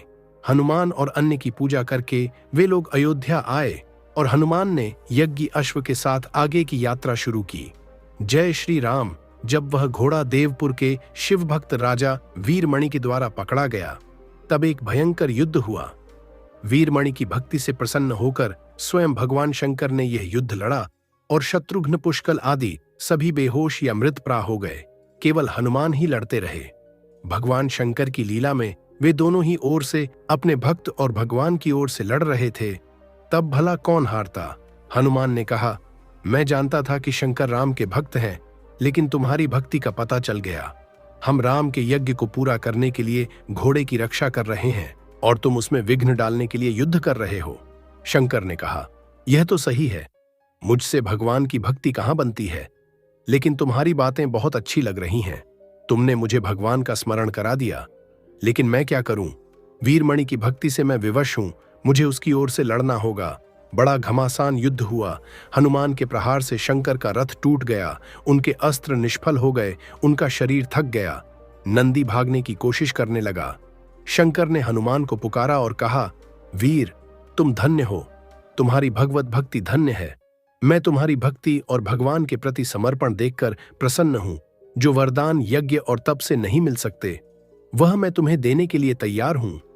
मांगो, जो तुम चाहोगे मांग लो, हनुमान ने कहा। शंकर, भगवान राम की कृपा से मुझे किसी वस्तु की कामना नहीं है, लेकिन आज तुम मुझसे युद्ध में प्रसन्न हुए हो, इसलिए मैं तुमसे कुछ मांगूंगा। देखो, युद्ध में पुष्कल मारे गए हैं, शत्रुघ्न बेहोश हो गए हैं और सैनिक रणभूमि में क्षत विक्षत पड़े हैं। तुम अपने गणों के साथ उनकी रक्षा करो। मैं औषधियां लाने के लिए द्रोणाचल पर जा रहा हूं। यदि देवता विरोध करेंगे तो हो सकता है वहां भी युद्ध करना पड़े, जिससे विलंब हो जाए। तब तक इन वीरों का कोई अनिष्ट ना हो। शंकर ने स्वीकार किया और हनुमान ने यात्रा की। हनुमान ने क्षीर सागर के पास जाकर द्रोणाचल को अपनी पूंछ में लपेट लिया। वे उसे उखाड़कर वहां से जाने ही वाले थे कि उनके रक्षक देवताओं ने उन पर आक्रमण कर दिया, लेकिन हनुमान के सामने उनकी एक न चली। वे घायल होकर भाग गए। जब उन्होंने इंद्र के पास जाकर कहा कि एक वायु देवता द्रोणाचल को ले जा रहा है और हमारे अस्त्र उस पर काम नहीं कर रहे, तब वे घबरा गए और अपने गुरु बृहस्पति के पास गए। बृहस्पति ने हनुमान का पूरा परिचय देकर उन्हें प्रसन्न करने की सलाह दी। इंद्र ने कहा, भगवान, यदि हनुमान द्रोणाचल को उखाड़ लेंगे तो हमारे देवता समाप्त हो जाएंगे, क्योंकि वही हमारे जीवन का आधार है। कोई ऐसा उपाय कीजिए कि हनुमान का काम भी बन जाए और हमारी औषधियां भी सुरक्षित रहे। बृहस्पति, इंद्र और अन्य देवताओं के साथ हनुमान के पास गए। उन्होंने बहुत रोते गिड़गिड़ा हुए अपने अपराध की क्षमा मांगी और उन्हें जीवित करने की औषधि दी। हनुमान उसे लेकर रणभूमि में पहुंचे। चारों ओर हनुमान की जय ध्वनि होने लगी। वे औषधि लेकर पुष्कल के पास पहुंचे। पुष्कल मर चुका था। उन्होंने औषधि का प्रयोग करते हुए कहा, यदि मैं मन, वाणी और कर्म से भगवान राम को जानता हूं, उन्हीं की आज्ञा का पालन करता हूं और मेरी दृष्टि में उनके अलावा कोई वस्तु नहीं है, तो इस औषधि से पुष्कल जीवित हो जाएं। उनके सिर धड़ से जोड़ते ही पुष्कल जी उठे और शंकर से लड़ने के लिए दौड़े। हनुमान शत्रुघ्न के पास गए। शत्रु बेहोशी में राम राम रघुनंदन रघुनंदन बोल रहे थे और कभी कभी उनकी लीलाओं का बखान भी कर रहे थे। हनुमान ने औषधि का प्रयोग करते हुए कहा, यदि भगवान की कृपा से मैं नित्य ब्रह्मचारी हूं और मेरा ब्रह्मचर्य कभी भंग नहीं हुआ है, तो शत्रुघ्न अभी जीवित हो जाएं। शत्रुघ्न उठ बैठे और कहा, शिव कहां है? मैं अभी मार डालूंगा। यह कहते हुए युद्ध भूमि की ओर दौड़े। पुनः घमासान युद्ध हुआ। वीरमणि बेहोश हो गए। शंकर और शत्रुघ्न लड़ने लगे। जब शंकर के बाणों से शत्रुघ्न व्याकुल हो गए, तब हनुमान ने कहा, अब तुम अपना काम करो, तुम्हारी इच्छा पूरी होगी। शत्रुघ्न ने भाई की याद करके भगवान राम को बुलाया और वे वहां उपस्थित हो गए। फिर तो शंकर ने बड़ी श्रद्धा से उनकी स्तुति की और अपने अपराध को क्षमा करने की प्रार्थना की। भगवान राम ने कहा, देवाधिदेव महादेव, आपने बहुत अच्छा काम किया है। यह देवताओं का धर्म है कि वे अपने भक्तों की रक्षा करें। तुम मेरे हृदय में हो और मैं तुम्हारे हृदय में हूं। हम दो थोड़े ही हैं जो हमारे बीच अंतर देखते हैं, वे नरकों में जाते हैं। मेरे भक्त ही तुम्हारे भक्त हैं और मेरे भक्त भी बड़ी भक्ति से तुम्हें नमस्कार करते हैं। भगवान ने सभी मरे हुए और घायल वीरों का स्पर्श करके उन्हें जीवित किया। राजा वीरमणि ने अपना सब कुछ भगवान राम को समर्पित कर दिया। हनुमान घोड़े के साथ आगे बढ़े। जय श्री राम। जब भगवान राम सभी वानर लालाओं को विदा करने लगे और हनुमान की बारी आई, तब वे भगवान के चरणों पर गिर पड़े। उन्होंने प्रार्थना की, भगवान, मैं आपके चरणों में ही रहूंगा। भगवान ने स्वीकृति दे दी। ऐसे भक्तों को भगवान कभी छोड़ते नहीं हैं। जब भगवान की लीला का समापन का समय आया, तब भगवान ने हनुमान को बुलाकर कहा, हनुमान, अब मैं अपने लोक में जा रहा हूं, लेकिन तुम दुख मत मानना, यह कठिन कार्य तुम्हें करना पड़ेगा। तुम पृथ्वी पर रहकर शांति, प्रेम और ज्ञान का प्रचार करो। जब तुम मुझे याद करोगे, तब मैं तुम्हारे सामने प्रकट हो जाऊंगा। जहां जहां मेरी कथा होगी, मेरा कीर्तन होगा, वहां वहां तुम उपस्थित रहना। मैं तुमसे अलग थोड़े ही होता हूं। यह तो केवल मेरी एक लीला है। हनुमान ने हाथ जोड़कर कहा, प्रभु, मैं रहूंगा। जहां जहां आपकी कथा होगी, वहां जाकर सुनूंगा। यही मेरे जीवन का आधार होगा। भगवान राम बहुत प्रसन्न हुए। भगवान राम ने एक ऐसे ही अवसर पर हनुमान से कहा था, हनुमान, इस संसार में जब तक मेरी कथा रहेगी, तब तक तुम्हारी कीर्ति और तुम्हारा जीवन रहेगा। जब तक संसार रहेगा, तब तक मेरी कथा भी रहेगी। तुमने जो बड़े बड़े उपकार किए हैं उनमें से एक एक के बदले में मैं अपने प्राण भी दे दूं तो भी तुम्हारा आड़ नहीं चुका सकता। तुम्हारे उपकार का बदला न दे पाना भी ठीक है। तुम्हारे जीवन में ऐसा अवसर कभी ना आए कि तुम्हें प्रत्युष विपत्ति में ही प्रत्येक का पात्र होता है। भगवान राम ने अपनी लीला का समापन कर लिया, लेकिन भगवान शंकर की लीला जारी रही। जय श्री राम। भगवान राम के परमधाम जाने के बाद हनुमान का एकमात्र कार्य भगवान के नाम, लीला और गुणों का कीर्तन और श्रवण करना रह गया। जहां जहां सत्संग होता वहीं हनुमान उपस्थित रहते। अष्टिन अर्षि के साथ किम पुरुष वर्ष में रहकर अक्सर भगवान के गुणों का बखान सुनते। जब गंधर्व का संगीत अपने रस में त्रिभुवन को आनंदित करता, तब हनुमान उनके अमृतम संगीत से प्रभावित होकर भगवान राम की लीला का साक्षात अनुभव करते। युग पर युग बीत गए, परंतु एक क्षण के लिए भी उन्होंने भगवान को भुलाया नहीं। भगवान के अलावा कोई भी उनके सामने नहीं आया। वैवस्वत मनवंतर के 28वें द्वापर में भगवान कृष्ण का अवतार हुआ। श्री कृष्ण और श्री राम एक ही हैं, वे दो नहीं हैं। वे भला अपने प्रिय भक्त हनुमान के बिना कैसे रह सकते थे। उन्होंने हनुमान को बुलाने का संकल्प किया, लेकिन इसके साथ ही कुछ लीला भी होनी चाहिए। हनुमान की महत्ता प्रकट होनी चाहिए और अपने में जो दोष दुर्गुण आ गए हैं उन्हें दूर करना चाहिए। भगवान के संकल्प करते ही हनुमान द्वारका के पास एक उपवन में प्रकट हुए। भगवान का नाम लेते हुए फल खाने लगे और डालियां तोड़ने लगे। जय श्री राम। सत्यभामा, गरुड़ और चक्र का अभिमान उस समय भंग हुआ जब भगवान ने सत्यभामा के लिए पराजित हरण किया। उन्हें गर्व था कि भगवान का सबसे अधिक प्रेम मुझ पर है और मैं सबसे सुंदर हूं। उन्होंने एक दिन बात बात में यह कह दिया कि क्या सीता मुझसे अधिक सुंदर थी कि उनके लिए आप वन वन भटकते रहे। भगवान चुप रहे। चक्र के मन में भी गर्व था कि मैंने इंद्र के वज्र को परास्त किया। गरुड़ भी सोचते थे कि मेरी सहायता से श्री कृष्ण ने इंद्र पर विजय प्राप्त की है। भगवान श्री कृष्ण ने सोचा कि इन तीनों का अभिमान समाप्त होना चाहिए। यह मेरे भक्त हैं और मैं उन्हें अभिमानी नहीं देख सकता। भगवान की कृपा से उन्होंने गरुड़ को बुलाकर कहा, गरुड़, द्वारका के उपवन में एक वानर आया है, उसे पकड़ लाओ। देखो, उसे पकड़ने का साहस तुम में है तो अकेले जाओ, नहीं तो सेना भी ले जाओ। गरुड़ के मन में यह आया कि भगवान साधारण से वानर को पकड़ने के लिए मुझे भेज रहे हैं और दूसरी ओर सेना भी साथ ले जाने को कह रहे हैं। यह कितना इतना बड़ा अपमान है। मैं उस वानर को चूर चूर कर दूंगा। गरुड़ अकेले जाकर देखते हैं कि हनुमान उनकी तरफ पीट करके फल खा रहे हैं और बड़े आनंद से राम राम का कीर्तन कर रहे हैं। उन्होंने पहले डांट फटकार कर हनुमान को ले जाने की कोशिश की, लेकिन हनुमान टस से मस नहीं हुए।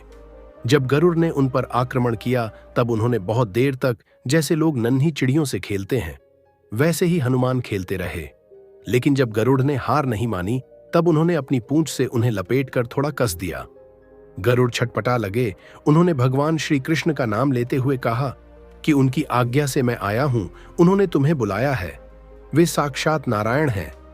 हनुमान ने गरुड़ को छोड़कर कहा, भैया, यद्यपि राम और कृष्ण में कोई भेद नहीं है, वे दोनों एक ही हैं, फिर भी मैं तो सीतानाथ श्री राम का हूं। मेरे हृदय में केवल उन्हीं का पक्षपात है। मैं श्री कृष्ण के पास क्यों जाऊं। हनुमान ने यह कहकर मानो भगवान की लीला में सहयोग दिया। अभी गरुड़ का गर्व टूटा नहीं था। वे सोचते थे कि अगर मैं पकड़ा नहीं गया होता तो जबरदस्ती ले जा सकता था। उन्होंने फिर से आक्रमण किया। अभिमान अंधा बना देता है। श्री कृष्ण का दूध समझकर हनुमान ने उन पर जोर से आघात नहीं किया, बल्कि हल्के हाथ से पकड़कर समुद्र की ओर फेंक दिया। समुद्र में गिरने पर गरुड़ को दिग्भ्रम हो गया और वे बहुत देर तक छटपटाते रहे। जब उन्होंने भगवान का स्मरण किया तब कहीं द्वारका का प्रकाश दिखा और वे श्री कृष्ण के पास पहुंचे। सब बात सुनकर श्री कृष्ण बहुत हंस पड़े। अब भी गरुड़ के मन में तेज उड़ने का गर्व बाकी था। वे सोचते थे कि उड़ने में मेरा मुकाबला वायु भी नहीं कर सकता।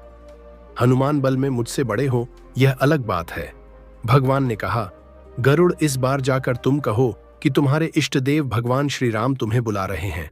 जल्दी चलो, उन्हें अपने साथ ले आना। अब वे तुम्हें कुछ नहीं कहेंगे, तुम्हारा बड़ा आदर करेंगे। यद्यपि गरुड़ जाने में डरते थे, फिर भी अपनी उड़ने की शक्ति दिखाने के लिए वे गए। भगवान ने सत्यभामा से कहा कि सीता का रूप धारण करके आओ, हनुमान आ रहे हैं। चक्र से कहा कि सावधानी से पहरा दो, कोई भी द्वारका में प्रवेश न कर पाए। सुदर्शन चक्र सावधानी से पहरा देने लगा और सत्यभामा सज धज कर अपने सौंदर्य के गर्व में मत होकर आ बैठी। भगवान श्री कृष्ण धनुष बांधी रामचंद्र हो गए। इस बार गरुड़ की हिम्मत हनुमान के पास जाने की ना पड़ी। उन्होंने दूर से ही कहा कि भगवान श्री राम आपको शीघ्र ही बुला रहे हैं। यदि आप मेरे साथ चल सके तो चले, नहीं तो मेरे कंधों पर बैठ जाएं, मैं ले चलता हूं। हनुमान ने बड़ी प्रसन्नता से कहा, अहो भाग्य, भगवान ने मुझे बुलाया है, तुम चलो, मैं आता हूं। गरुड़ ने सोचा कि यह क्या कह रहे हैं, मुझसे पीछे चलकर यह कितनी देर में पहुंचेंगे, लेकिन वे डरे हुए थे। हनुमान से कुछ और कहने की हिम्मत नहीं पड़ी। चुपचाप चल पड़े। सोच रहे थे कि भगवान के पास जाकर अपनी तेज गति का प्रदर्शन करूंगा। हनुमान गरुड़ से बहुत पहले द्वारका में पहुंच गए। हनुमान की दृष्टि में वह द्वारका नहीं थी बल्कि अयोध्या थी। फाटक पर चक्र ने अकड़ कर कहा कि मैं तुम्हें नहीं जाने दूंगा। हनुमान ने कहा, तू भगवान के दर्शन में विघ्न डालता है, और उसे पकड़कर मुंह में डाल लिया। भगवान के महल में जाकर उन्होंने देखा कि भगवान श्री राम सिंहासन पर विराजमान है। माता सीता का उन्हें दर्शन नहीं हुआ। हनुमान ने भगवान के चरणों में साष्टांग प्रणाम करके पूछा, महाराज, आज माता जी कहाँ हैं? उनके स्थान पर यह कौन बैठी है? आपने किस दासी को इतना सम्मान दिया है? सत्यभामा लज्जित हो गई। उनका सौंदर्य मद समाप्त हो गया। भगवान ने कहा, हनुमान, तुम्हें किसी ने रोका नहीं, तुम यहां कैसे आ गए? हनुमान ने मुंह से चक्र निकालकर सामने रख दिया। चक्र श्रीहत हो गया था। जब दौड़ते हम फतेह गरुड़ पहुंचे तब उन्होंने देखा कि हनुमान तो पहले से उपस्थित हैं। उनका मस्तक नत हो गया। इस प्रकार हनुमान को निमित्त बनाकर भगवान ने तीनों का गर्व नष्ट किया और हनुमान को द्वारका के पूर्व द्वार पर पुरी की रक्षा के लिए नियुक्त किया। जय श्री राम। उस समय पांडव काम्यवन में थे। एक दिन द्रौपदी के सामने हवा में उड़ता हुआ एक सुंदर और सुगंधित पुरुष आया। द्रौपदी ने भीम से और फूलों के लिए प्रार्थना की और वे उस दिशा की ओर चल पड़े जहां से फूल आया था। भीम को अपने बल पर गर्व था और वे कभी भी किसी काम में सोच विचार नहीं करते थे। हनुमान ने सोचा कि भीम मेरे ही भाई हैं, उनके मन में गर्व नहीं होना चाहिए। इस समय वह जिस दिशा में बढ़ रहे हैं वहां बड़ा खतरा है, कहीं ना समझी में उनका अनिष्ट ना हो जाए। हनुमान आकर रास्ते में लेट गए और अपना लंबा लंगूर फैला दिया। भीम ने हनुमान को पहचाना नहीं। उन्होंने कहा, वानर, अपनी पूंछ हटा लो, नहीं तो मैं इसे तोड़ दूंगा। हनुमान ने खुद को पीड़ित सा बना लिया और कहा, भाई, मेरी पूंछ बहुत बड़ी है, तुम अभी जवान और बलवान हो, इसे लांघ कर चले जाओ या इसे हटा दो। भीम ने कहा, तुम्हारी पूंछ चाहे जितनी बड़ी हो, जैसे मेरे बड़े भाई हनुमान ने समुद्र को लांघ था, वैसे ही मैं भी तुम्हारी पूंछ लांघ सकता हूं, लेकिन सभी शरीरों में भगवती का वास होता है, इसलिए किसी को लांघना उचित नहीं है। मैं तुम्हारी पूंछ हटाने की कोशिश करता हूं। उन्होंने पहले एक हाथ लगाया, लेकिन पूंछ नहीं हिली। दोनों हाथ लगाए, फिर भी वह जस की तस अटर रही। उनके शरीर में पसीना आ गया। वे थक गए, लेकिन पूंछ को हटा नहीं सके। तब भीम को ध्यान आया। अभिमान टूटते ही वे हनुमान को पहचान गए। उन्होंने अपने कार्य पर पश्चाताप किया और क्षमा मांगी। हनुमान ने बड़े प्रेम से उन्हें गले लगाकर भगवान राम की कथा सुनाई। भीमसेन के बहुत आग्रह करने पर हनुमान ने अपना भयंकर रूप दिखाया, जिससे उन्होंने समुद्र पार किया था। फिर वे छोटे रूप में आ गए और भीम को अनेक प्रकार के उपदेश दिए। उन्होंने कहा, अब कभी अभिमान मत करना, मेरे मिलने की बात किसी से मत कहना, और जब भी कोई परेशानी आए मेरा स्मरण करना कहो तो मैं हस्तिनापुर जाकर पूरा नगर नष्ट कर दूंगा और धृतराष्ट्र के पुत्रों को मार डालूंगा, दुर्योधन को बांध लाऊंगा। जो कहो मैं करने को तैयार हूं। भीमसेन ने कहा, आपकी सहायता पाकर हम मजबूत हुए हैं, आपकी मदद से ही हम शत्रुओं को जीत सकेंगे। हनुमान ने कहा, भीम, जब तुम शत्रुओं के बीच घुसकर सिंहनाद करोगे तो अर्जुन की ध्वजा के ऊपर रहकर मैं भी ऐसा ही शब्द करूंगा कि तुम्हारे शत्रु उसे सुनकर मरे से हो जाएंगे। हनुमान ने भीम को आलिंगन किया और वहां से अंतर्धान हो गए। उनके बताए मार्ग से जाकर भीम ने वह पुष्प प्राप्त किया। जय श्री राम। हनुमान के जीवन में कभी भी अभिमान नहीं दे गया। इसी कारण भगवान अपने भक्तों के अभिमान को दूर करने का कार्य अक्सर हनुमान से ही करवाते हैं। कहते हैं कि एक बार अर्जुन को अपने बाणों की शक्ति पर गर्व हो गया था। उन्होंने एक दिन कृष्ण से कह दिया कि तुमने राम अवतार में समुद्र पर पुल बनाने के लिए इतना प्रयास क्यों किया? बाणों से पुल बांध देते। बेचारे वानरों को बेवजह परेशान किया। भगवान हंसने लगे। उनका हंसना तो लोगों को भ्रम में डालने वाली माया है। भगवान ने कहा, अच्छा तुम बाणों से समुद्र के एक छोटे से हिस्से पर पुल बांध कर दिखाओ। अर्जुन ने तुरंत वैसा कर दिया। भगवान ने हनुमान का स्मरण किया और वे तुरंत आ पहुंचे। भगवान की आज्ञा से हनुमान बाणों के पुल पर चढ़ गए। जैसे ही वे चढ़े, पुल चरचरा कर टूटने लगा तो वे उस पर से उतर आए। अर्जुन ने देखा कि भगवान की पीठ पर खून लगा हुआ है। पूछने पर पता चला कि यदि भगवान अपनी पीठ लगाकर उस पुल को न रोके रखते तो वह हनुमान को लेकर धंस जाता और अर्जुन की बहुत हंसी होती। भगवान ने कहा, ऐसे ऐसे कई वानर थे, वे बाण के पुल पर कैसे जाते? अर्जुन को बात समझ में आ गई, उनका गर्व टूट गया। अर्जुन ने भगवान की आज्ञा से हनुमान की बड़ी आराधना की, उनके मंत्रों का जप किया। हनुमान ने वरदान दिया कि मैं हमेशा तुम्हारी सहायता करूंगा और भविष्य के युद्ध में तुम्हारे रथ पर बैठकर तुम्हारी रक्षा करूंगा। कहते हैं कि महाभारत युद्ध में अर्जुन के बाणों से सभी के रथ बहुत दूर दूर जा गिरते थे, लेकिन किसी के बाण से अर्जुन का रथ पीछे नहीं हटता था। एक बार कर्ण के बाण से अर्जुन का रथ थोड़ा सा पीछे हटा। इस पर युद्ध भूमि में भगवान श्री कृष्ण ने कर्ण की बहुत प्रशंसा की। अर्जुन ने पूछा, भगवान मेरे बाण से कर्ण का रथ बहुत पीछे हट जाता है और उसके बाण से मेरा रथ थोड़ा सा ही पीछे हटा है, तो उनकी प्रशंसा का क्या मतलब है? भगवान ने कहा, अर्जुन तुम्हारे रथ पर हनुमान बैठे हुए हैं, नहीं तो तुम्हारा रथ अब तक भस्म हो गया होता।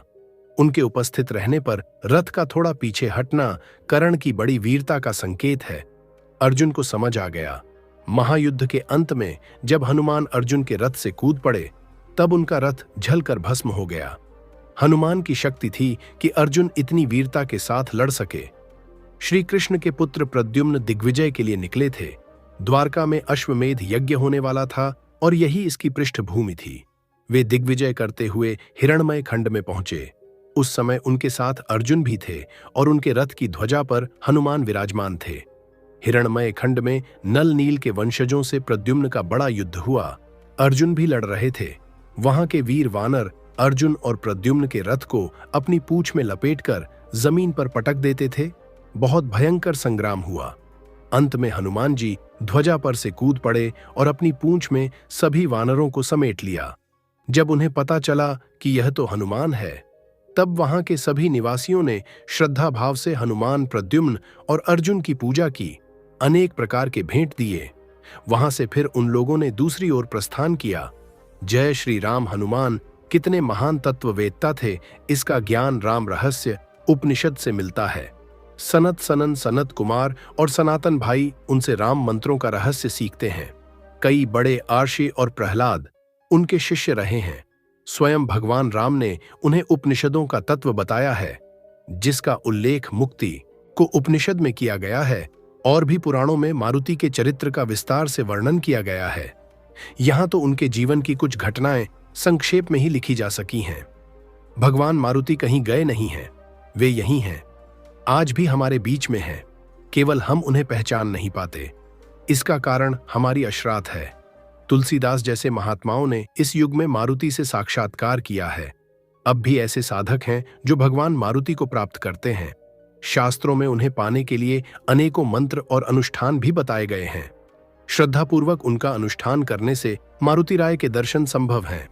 उनके स्मरण से अंतःकरण शुद्ध होता है। दोस्तों, यह थी आज के शानदार वीडियो। मैं जानता हूं कि आपको वीडियो बहुत ज्यादा पसंद आई है।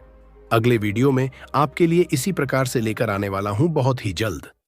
अगर आपका हृदय भी भाव से भर उठा हो तो बस एक लाइक कर दीजिए और सब्सक्राइब करके इस भक्ति यात्रा में हमारे साथ जुड़ जाइए। मिलते हैं आपसे अगली वीडियो में। जय श्री राम, जय हनुमान।